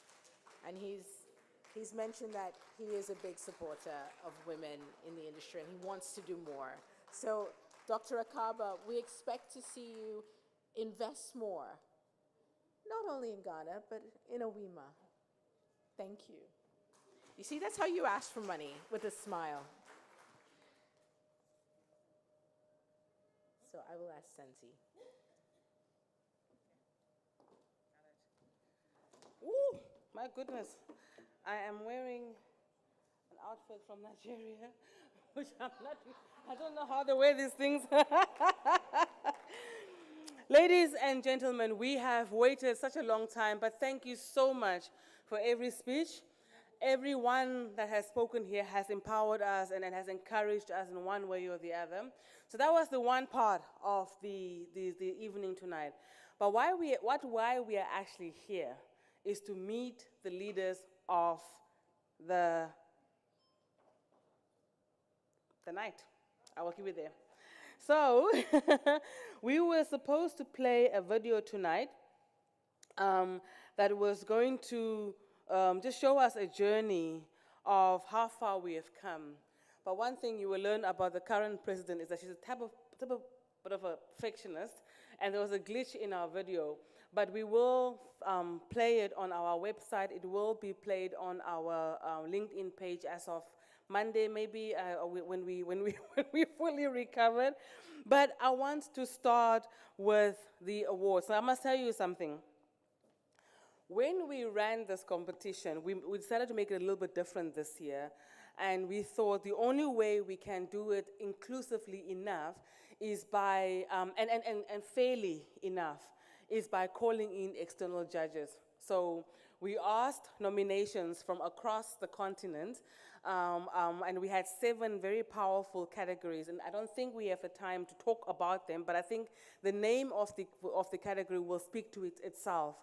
So I want to start tonight off with probably the biggest part of AWIMA, which is the ASSM. I will ask my sons to have the awards already, and I would love to ask Madame Immaculée, are you here? Yes, please come and help me to give out the awards. It's the reason why I'm not calling Janet up here. So what we did while she's coming up here, por favor, no, that por favor is Portuguese. S'il vous plaît, Madame Immaculée, please come up here. So what we did was we asked for the members and the rest of Africa to submit nominations and justifications to why they had to get these awards. And then these awards, the nominations were then sent back to the country leaders so they can vet the process. Once it was vetted to say, yes, these are people in, let's say, for example, in Rwanda, or so you will stand next to me, or in Rwanda or wherever, then we then push those awards through, those nominations through to an independent panel of judges, one who is just walking in right now, Radia Imam from Egypt, who also helped us raise money for this event. Thank you, Radia. We were, the other judge was Madame Lika Scott, who also cannot be here tonight because she just became the vice president of Caterpillar. So the other judge, who I think is not here tonight, but she's actually a sponsor for the prize for the winner of the categories, is Mektilda Mchovu, one of our sisters. She's from Tanzania. And then, in the spirit of being inclusive, we had Dr. Mzee. Woo, the surname, I will murder it. But he's from Angola. He is a very, very good brother of ours who has been along this journey with us. So I will go straight into it. I would love to call upon, so I must say again, once again, that it went through a very, Radia, you will confess, it was a very, very, very difficult process. And because I'm that person, I removed myself. I did not want to hear how the process went. There was a lock. People, there was what do they call it, deadlock? Yeah, a tie. Thank you, Stacy, my English sister. There was a tie. Then we said, it's okay, we will revote. And then finally they came up with the final three, and then we said, okay, tonight, thanks to Indaba, we will honor the finalists, and then there's a winner of the category. Do you agree with me? So, in the category of ASSM, so in total we had about, what was it? We had about 800 nominations. We had to bring it down to about 80. And from the 80 in total, we then brought it down to 3 per category. So I'd like to call on, under the category ASSM, Marie Chantal Mugabera from Rwanda as a finalist.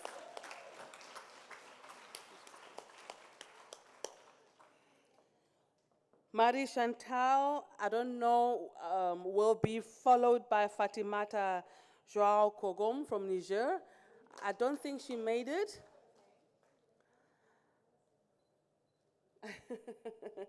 Yeah, Marie Chantal. So I want to just also say that, we will have a publication that will come out of this, and that publication will be made available on our website as well as on our LinkedIn page. And for the next couple of weeks, we will be talking about our nominees, our finalists, and how great they are. Marie Chantal. Merci beaucoup. Okay.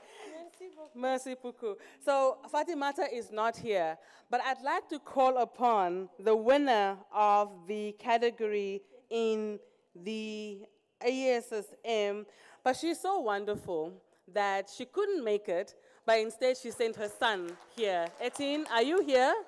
The winner of the category in ASSM is none other than Ida Marie Tambura from Burkina Faso. I don't know if Etienne is here. She said, my son, and he better look good. He will take pictures and accept my award on my behalf. She didn't know that she's getting this award. None of the winners know that they are winners of this award. So Etienne, thank you for being an obedient son. And so this is for Ida. Ida is legendary in this sector, and we have really, really much respect for her. This is for your mom. Thank you very much. Marie Chantal?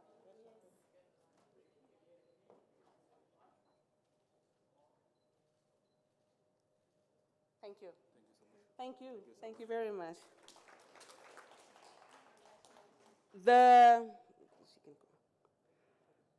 The next category is the women in large-scale mining. I explained earlier this morning that AWIMA is representative of 5 different types of women. Now, the woman in large-scale mining is a professional in the mining sector who works for big mines that's doing incredible work. So I'll go straight into it because we're running out of time. I want to acknowledge and call up to the stage Geralda Wildschut from South Africa. As a finalist for this category. I also want to, oh, I must take a picture. I must tell you, Geralda is also one of the first ones to buy advertising space in our newsletter and a big supporter of AWIMA. Congratulations, Geralda. Please stay in the stage for another one more picture.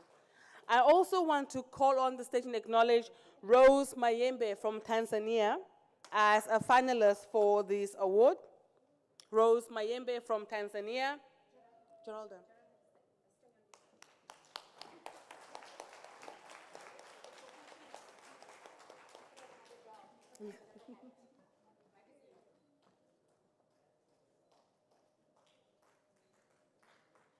And the winner for this category is Marianne Mazangu from DRC.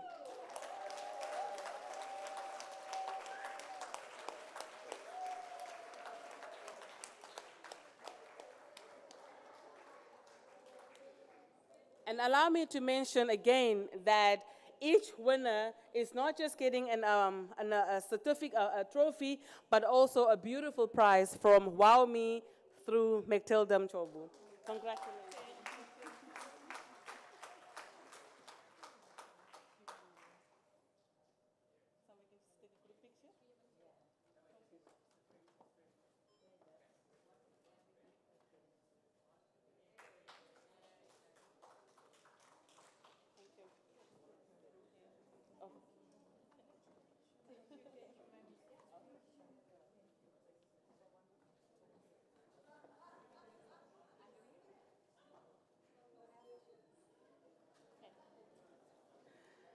You have 10 minutes. And the next award is the Woman in Entrepreneurship. Now, this is the woman who provides services into the mining industry, and that on its own is not an easy thing to do. I'd like to call upon, and she was acknowledged just now by her, I'm going to say countryman, her countrywoman, Ada Tala, as a finalist in the category for Women in Mining Entrepreneurship.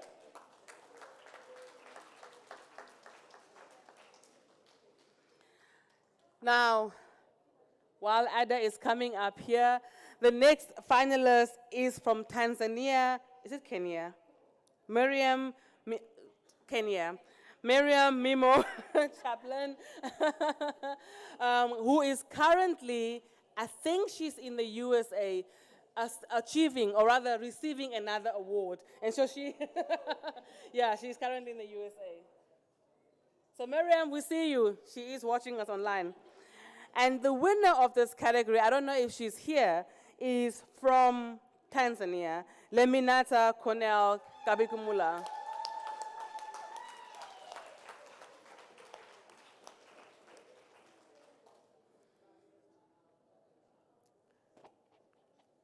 Oh, thank you. Is there a,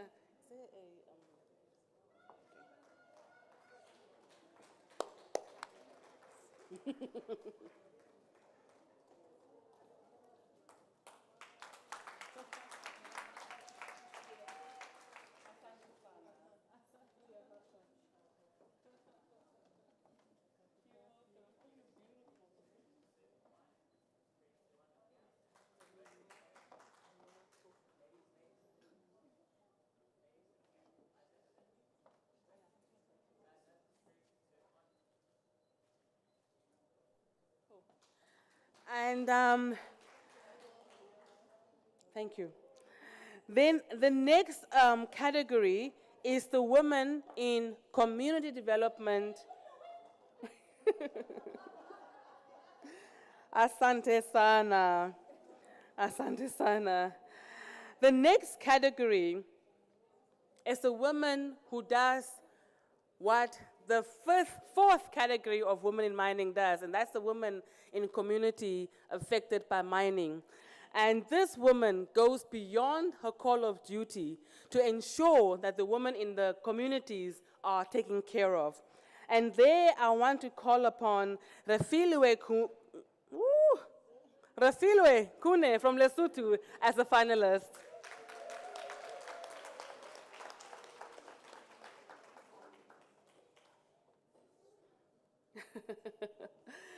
Ah, Lesotho, one of my favorite places. You look beautiful. Stand on the stage. And then I'd love to call upon another finalist in this category, Elise Kalasa Mwape from DRC.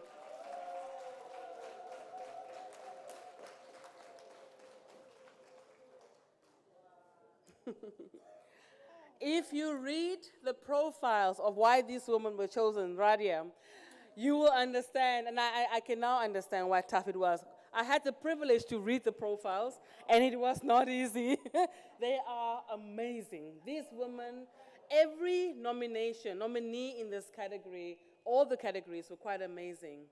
With that said, I'd love to call upon the winner in this category, and she comes all the way from Senegal. I can't pronounce her name, but I'll try my best. Nyanya Dien Diase.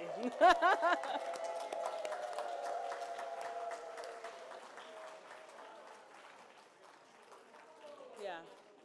Not only did they win the CAF, but they've got amazing people in Senegal. Oh.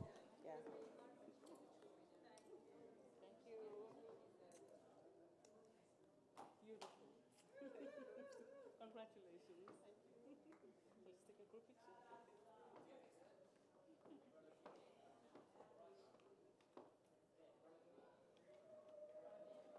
Oh.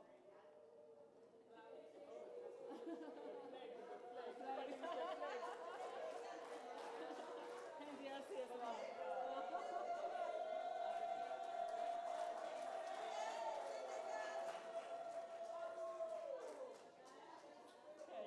Thank you so much. Now we're going into we spoke this morning, and my WIMSA sisters are not here. We spoke about technology. We have women in the sector that's doing amazing work in technology. And for that, I'd love to call upon Maureen Pambene from South Africa as a finalist in this category. Maureen. Pambane. Why am I getting you? Congratulations, Anna.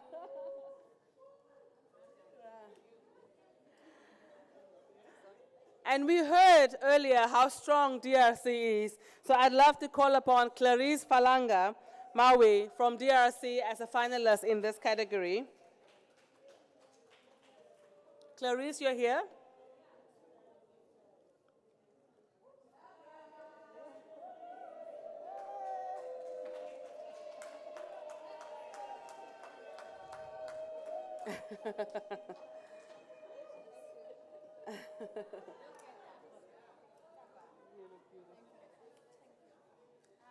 Do we have yours? Yeah, mine in work. Clarice, yeah. And the winner in this category is from Lillian Kigali. Lillian Kakai Mukala, I think she's from Kenya. Lillian, are you here? Okay. She's not here? I don't think Lillian is here.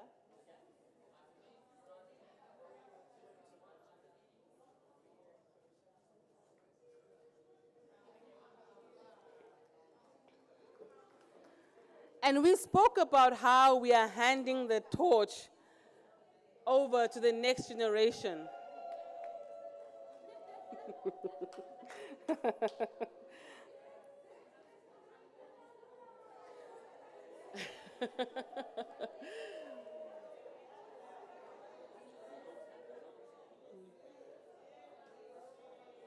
All right, thank you. Merci beaucoup, and all the beautiful French words. This category is one of my favorite. It's the Rising Star category. And in this category, we're recognizing the young women who we are proudly handing over the torch to, which we know with these women coming up, Namakau, when you say us, these are the ones that are standing on our shoulders as we are standing on your shoulders. And this was probably the largest category of nominees. I think they had over, just the short list part of over 60 of them, if I can bring it down. And there were so many beautiful nominees, but I'd love to call upon, the two of them from West Africa are not here, so I will call their WIM presidents to come upon. So if I can call on Rosemary from WIM Ghana, President, Selma Tahiru from Ghana, a member of WIM Ghana as a finalist for the award in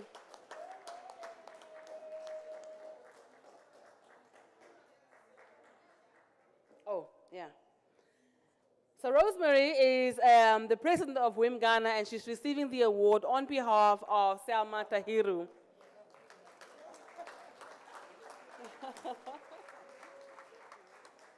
And I think I'm allowed to tell the reason why Selma is not here. Selma is becoming a mom for the first time.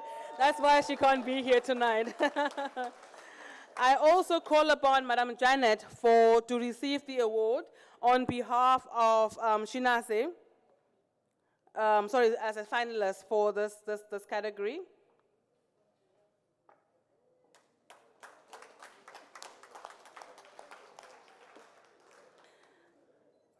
This is for Shinase. And the winner of this category is from South Africa, Kutatso Edna Mutsanani from South Africa. Again, when you read their profiles, you'll understand why these ladies got these recognition. Congratulations. Congratulations. Oh.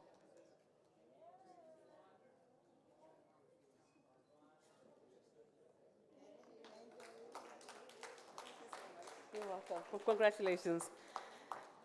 Now, the last category from the nominated ones, and this is a new one to the AWIMA Leadership Awards, and we wanted to acknowledge the Women in Mining Associations. So again, their members nominated them, and our judges had a very tough time coming up with who the winner should be. And Radia, you will confirm it was a very close call. Extremely close call. Yeah, and I must say, okay, I will start with finalists. Madam Janet, if you can come back here. WIM Nigeria as a finalist for the Women in the Mining Association of the Year. Now, this is a tricky one because Selma and Frida, where are you?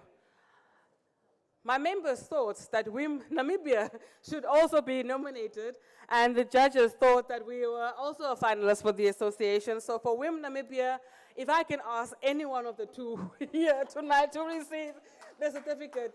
Frida, you're wearing Telela. Frida Amwene, come up and receive the recent award. But the winner of the category is WIM Ghana. Women in Mining Ghana, winner of the category.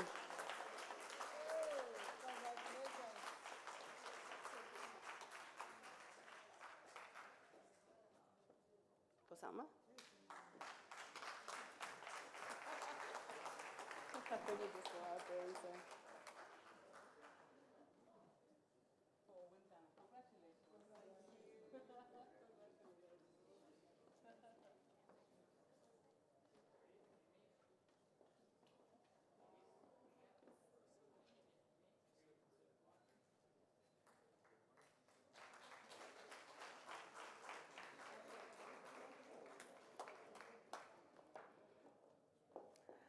Now this brings to the end the formal, if I can call it that, categories of the ones who were nominated.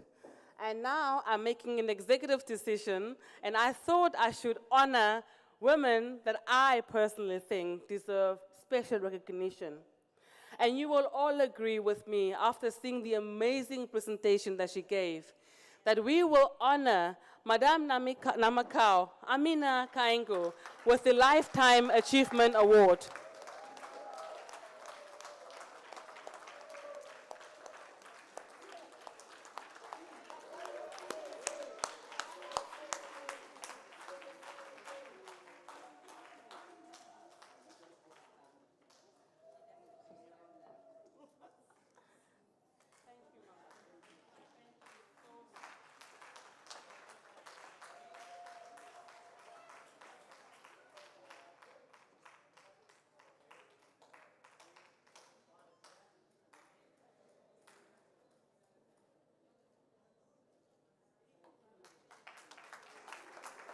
I got very emotional just thinking, and I said, no, Mama, you need this recognition. You have traversed this continent, and we stand on your shoulders.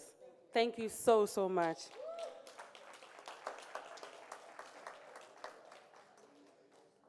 I wouldn't do any justice to this if I did not call upon onto the stage Pascaline Balbin Omba, to give her the President Emeritus Award. Pascaline is the outgoing, or she was the previous president, my mentor, Pascaline, merci beaucoup. Thank you so much, my sister. And again, once again, to Wow Me Jewelry for helping me acknowledge these amazing ladies.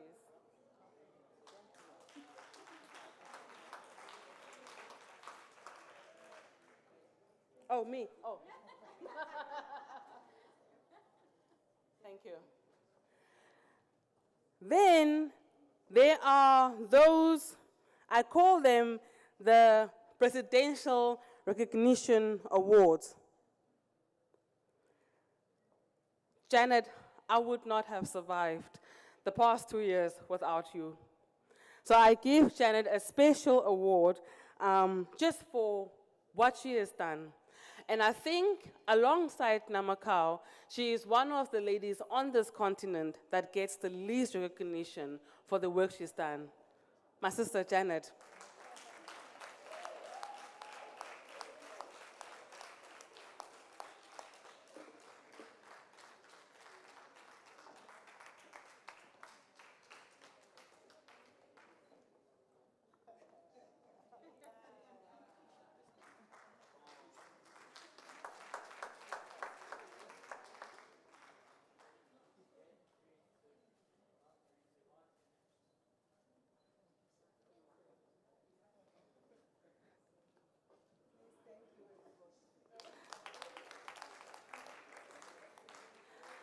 Now, I hail from Southern Africa, and if there is one region that is needing most support, and the one that has given me that support over the past 6 years, I'd love to call upon Blessing Hungwe for the support that she's provided to me. Over the past couple of years, I call Blessing my sister, but the work that you've done in Southern Africa to bring all of this to where we are, Melody, you'll agree with me that Blessing deserves this award. She started the Zimbabwean Association of Women Association. She has been my support system, encouraging me when I wanted to give up. Blessing, thank you very much. I can only say it in the other language, Asante Sana. Thank you very much, but in my language, K Ayos.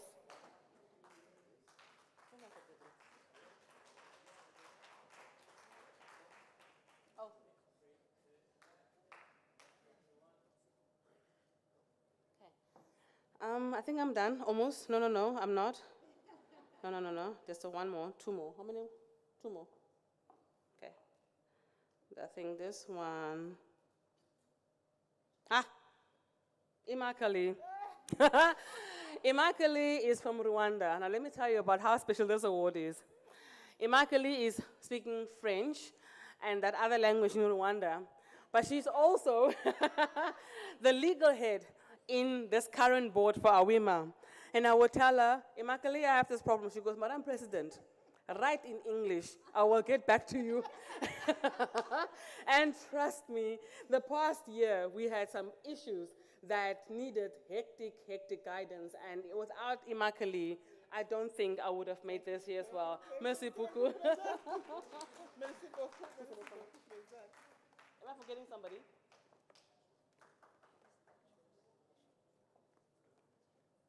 Ah. No. This is the wrong one.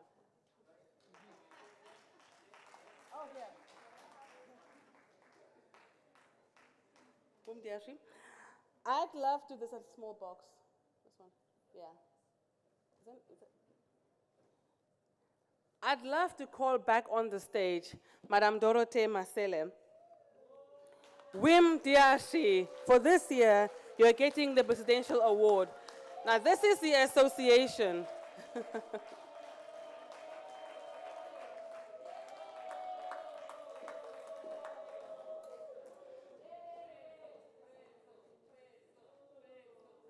it's fine. No. I got it.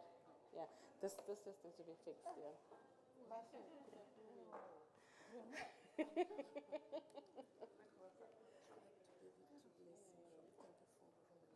Okay. Otherwise, we are fired.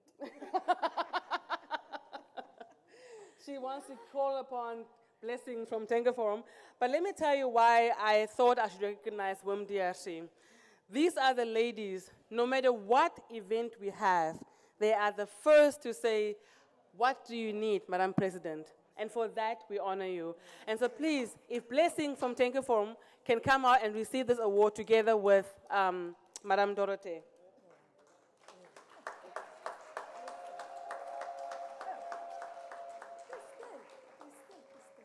And Christelle Waba as well, please. Christelle.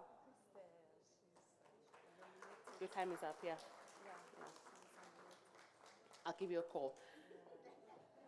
Ladies and gentlemen, as I'm taking this picture, help me to thank Stacey Hope. Stacey, asante sana. Thank you very, very, very much, my sister. We will talk.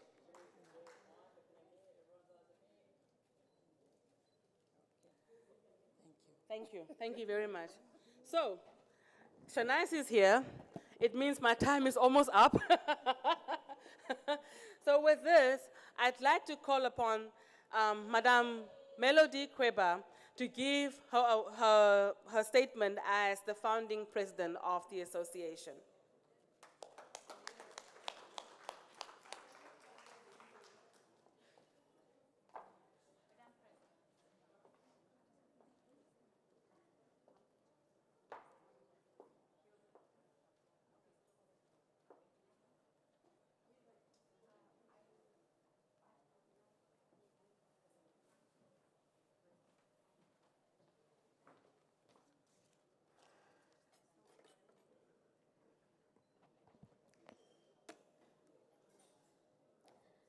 President of AWIMA,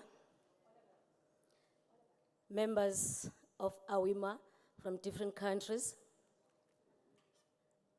the ministers here, distinguished guests, respected partners,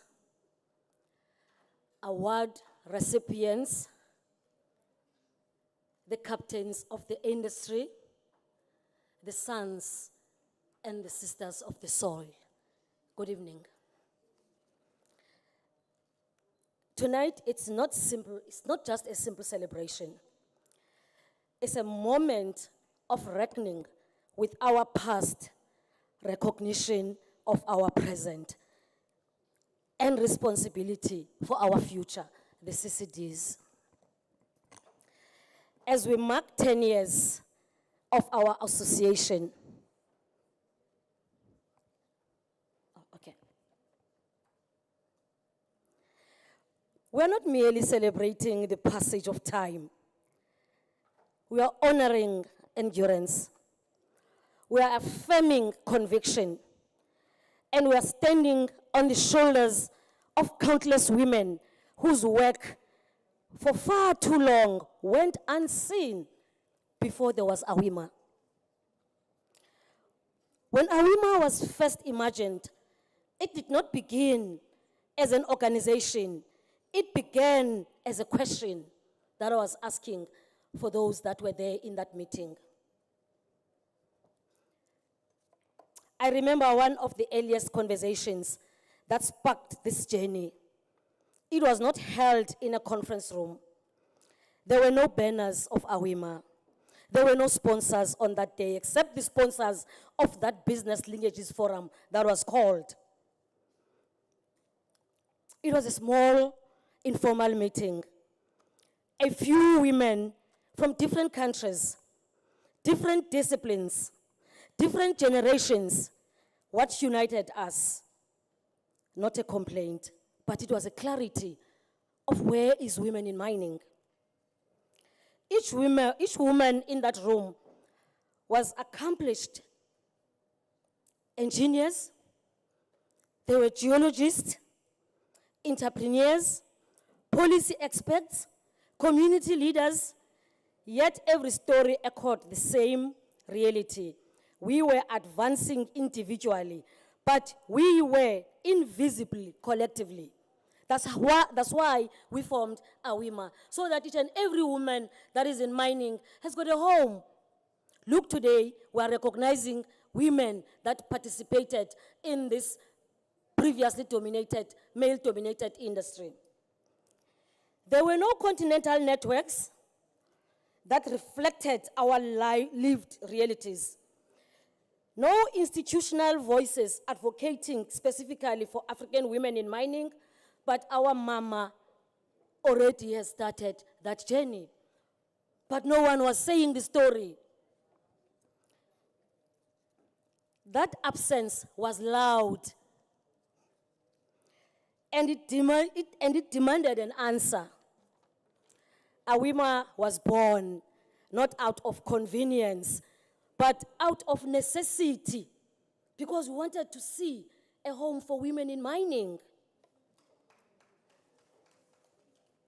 To understand the weight of this moment, it is important to remember what the landscape looked like before then, particularly for the younger professionals that were there not even recognized.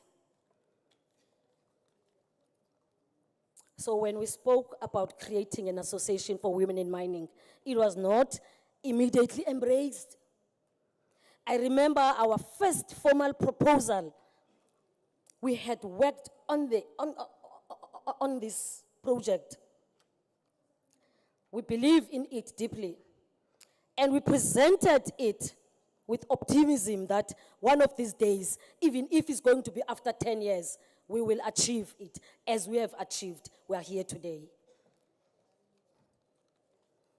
The response was polite but dismissive, because, you know, we were always regarded as people that maybe they like to fight, they won't succeed. But look where we are. We were told that the industry was not ready to recognize women in mining.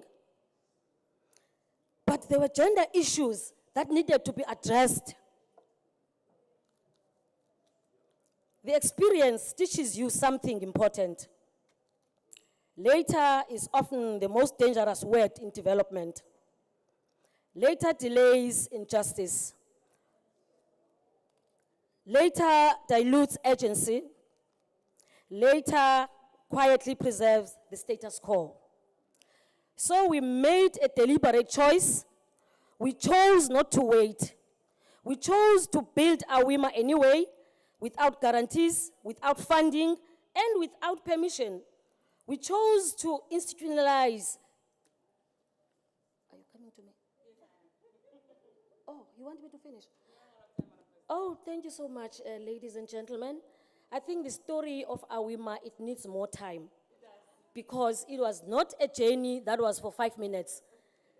It was a journey that was a bit difficult, but we had the support. Thank you very much, Madam Zenzi, for keeping the light shining with your team. Thank you very much, Mama.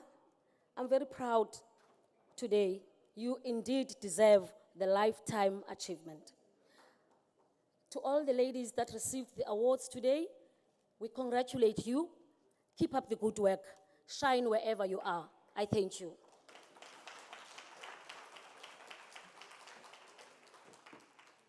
The AWIMA journey indeed needs more than just 5 minutes, and I promise you, we will create a documentary about the AWIMA journey, and I think there's much more opportunities to tell the story.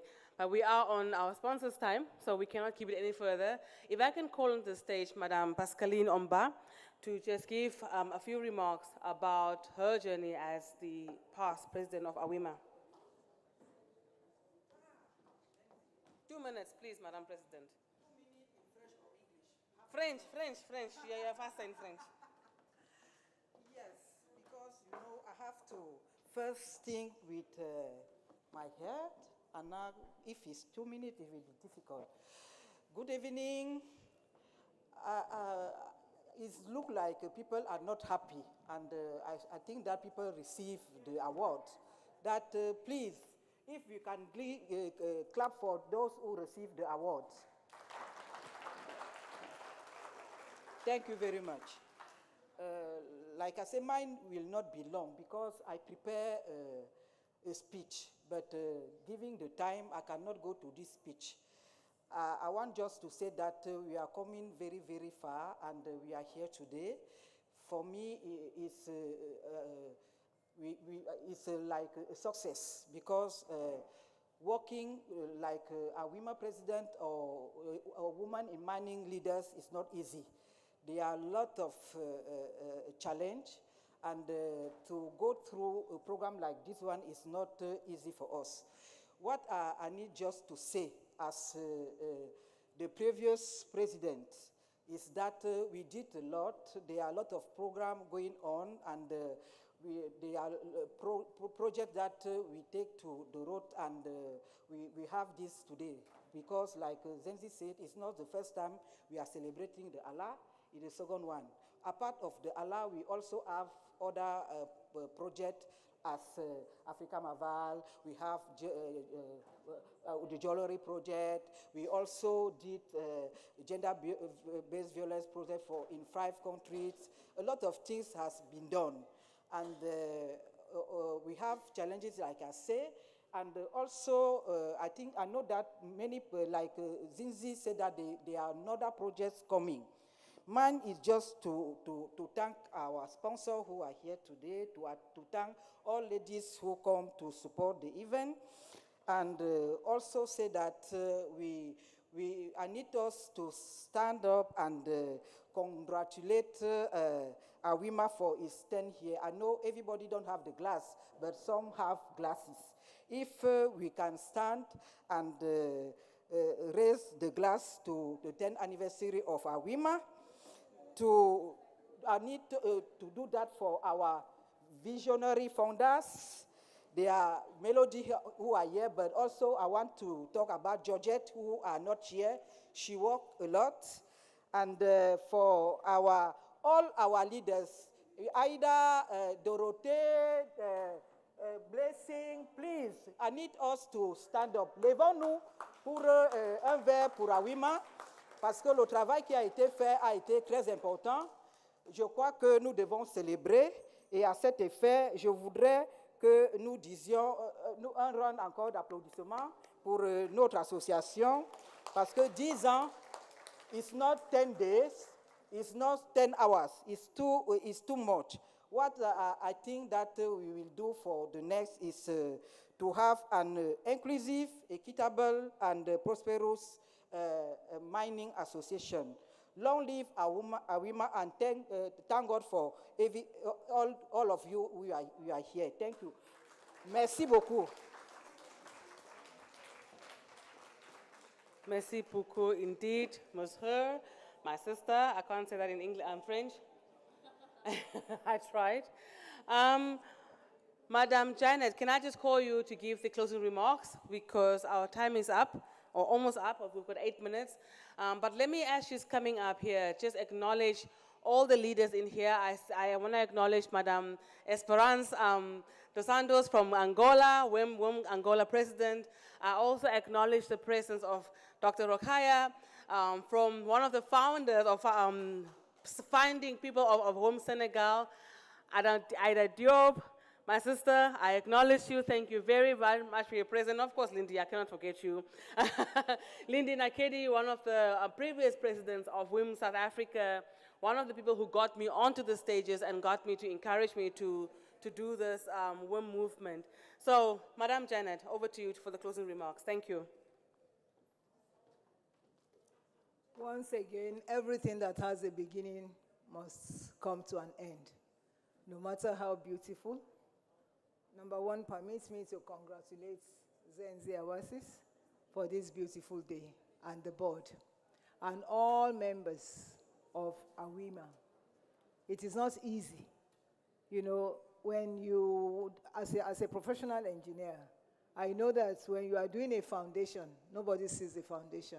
And at times, you have to do piling, especially in very swampy or flooded environments. That was what AWIMA was, extremely very swampy. So to get it to this stage, I want to say congratulations, Madam Zenzi and the board, and all the leaders who have stand committed over the years. We look past the presidents, because without followers, there can't be any leader.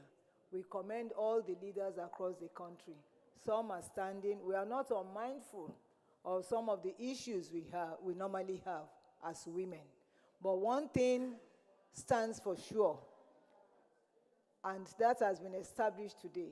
If a baby can struggle to live to 10 years, you know that the remaining becomes a lot easier. So I see us entering a season of accelerated growth, and that will be our lot. So on behalf of the leadership of AWIMA, we want to thank our mother. Though you look young, I always tell you you are Sisi, she looks 40. That's Nemakau. I pray that when I'm 72 too, I'm looking like you. You understand? In another few years or something.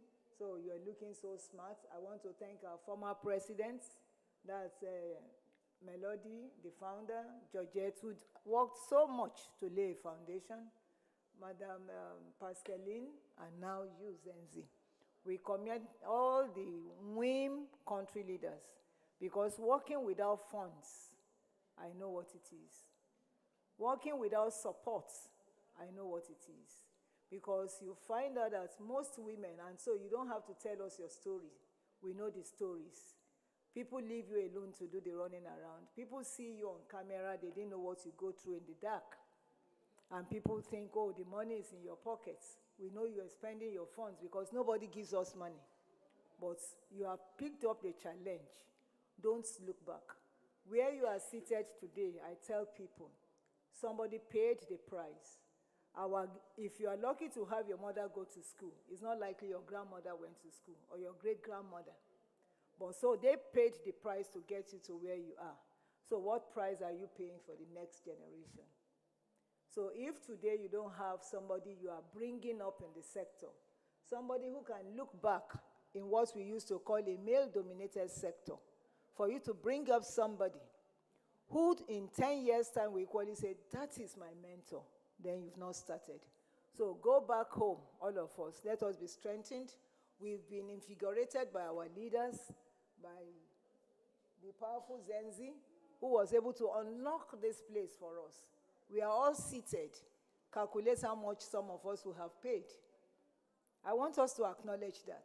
That's a silent acknowledgement for us to get here, to get to the table, to have funds to be able to do what we've done here today.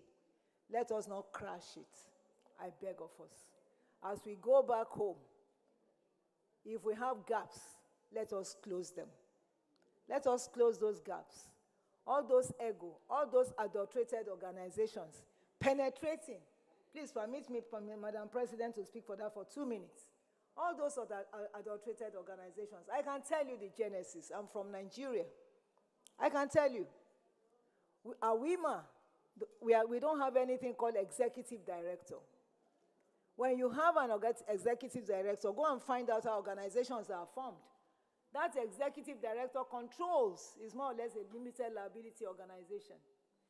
But we have an association, and I'm happy that Mr. Kusi or something, I don't know, the Chamber of Commerce man, I told you. We have gone through democratic processes now, how many times? So this is the association to beat, this is the association to belong to. We have been threatened to be sued, and we told them, go to court. Can you imagine somebody who met us in a space, writing us to say, oh, they are going to court?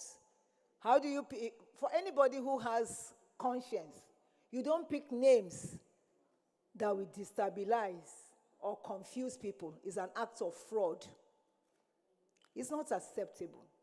So for those of you who are looking for appointments, who don't have confidence in yourself, every little organization that springs up, you jump into the net. Go and build up your capacity. Understand who you are and be able to face the challenges ahead of you. And then the next one I want to warn us about is that African women have come on board.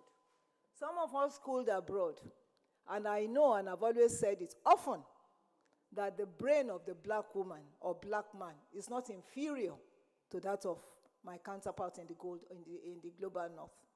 So it's high time we believe in ourselves. Every little window we see, we drop all our information, we drop everything there. And what do? Easily is harnessed. And then they use it to get grants and give us 5,000, 10,000, and we start jumping all over the place. What stops us from strengthening ourselves to collect that money? Because we are selling out our information or giving out information and working with that information to improve ourselves. So let's stop all this egocentrism and move forward. I can't but conclude by recognizing and celebrating this humble woman. I know one day God will give us the opportunity to celebrate humble women who have had the opportunity of occupying positions. Most African women with little position, we raise like this. You know that buga dance in Nigeria, when you say you buga like this, you understand? And so, but Auntie Rukia, I just want to recognize you. Yeah. You've always been in our camp, and you go with your members, with the Senegalese. I envy them when I see them all around you. Auntie, continue to do that. In your 90s, you will reap the fruits. By the time you see them all flocking around you, you've been so accessible. DG, Geological Survey Agency of Senegal, you are always in our midst. So once again, I just want to say thank you. As we end this event, please, I beg every one of us, committees are going to be set up. We are going to be interacting across countries. Please take it seriously. Let us work towards amending our constitution. Let us strengthen our constitution the more. Let us not bury what we started today. And together we will go far and create a better space. Lucra predicted, and I can tell you women are already taking over. Geology classes, girls are more than men. I hope you know that. We will take over. We will take charge in Jesus' name. As you go home, go in peace. God be with you. Thank you. And with that, ladies and the few gentlemen that are still here, it's a wrap. Until next year, thank you very, very much for being here. Thank you very, very much for your support. And once again, I have to emphasize, and unfortunately I couldn't go through all of that, but I have to emphasize that all the nominees could not be recognized on the stage tonight. But in the next couple of weeks, we will be flooding the airwaves with the achievements of these nominees, with what they have done in the individual categories, and with the support of the companies behind them. And with that, ladies, I want to say thank you. Indaba, thank you once again. Oh, they are our partners from the EU. Thank you, Delphine and Yannick, who are here. But yeah, it's a wrap. Thank you very much. Merci beaucoup. So what happens now? Imagine being able to build an app with your name on it, just by thinking about it. Meet Base 44.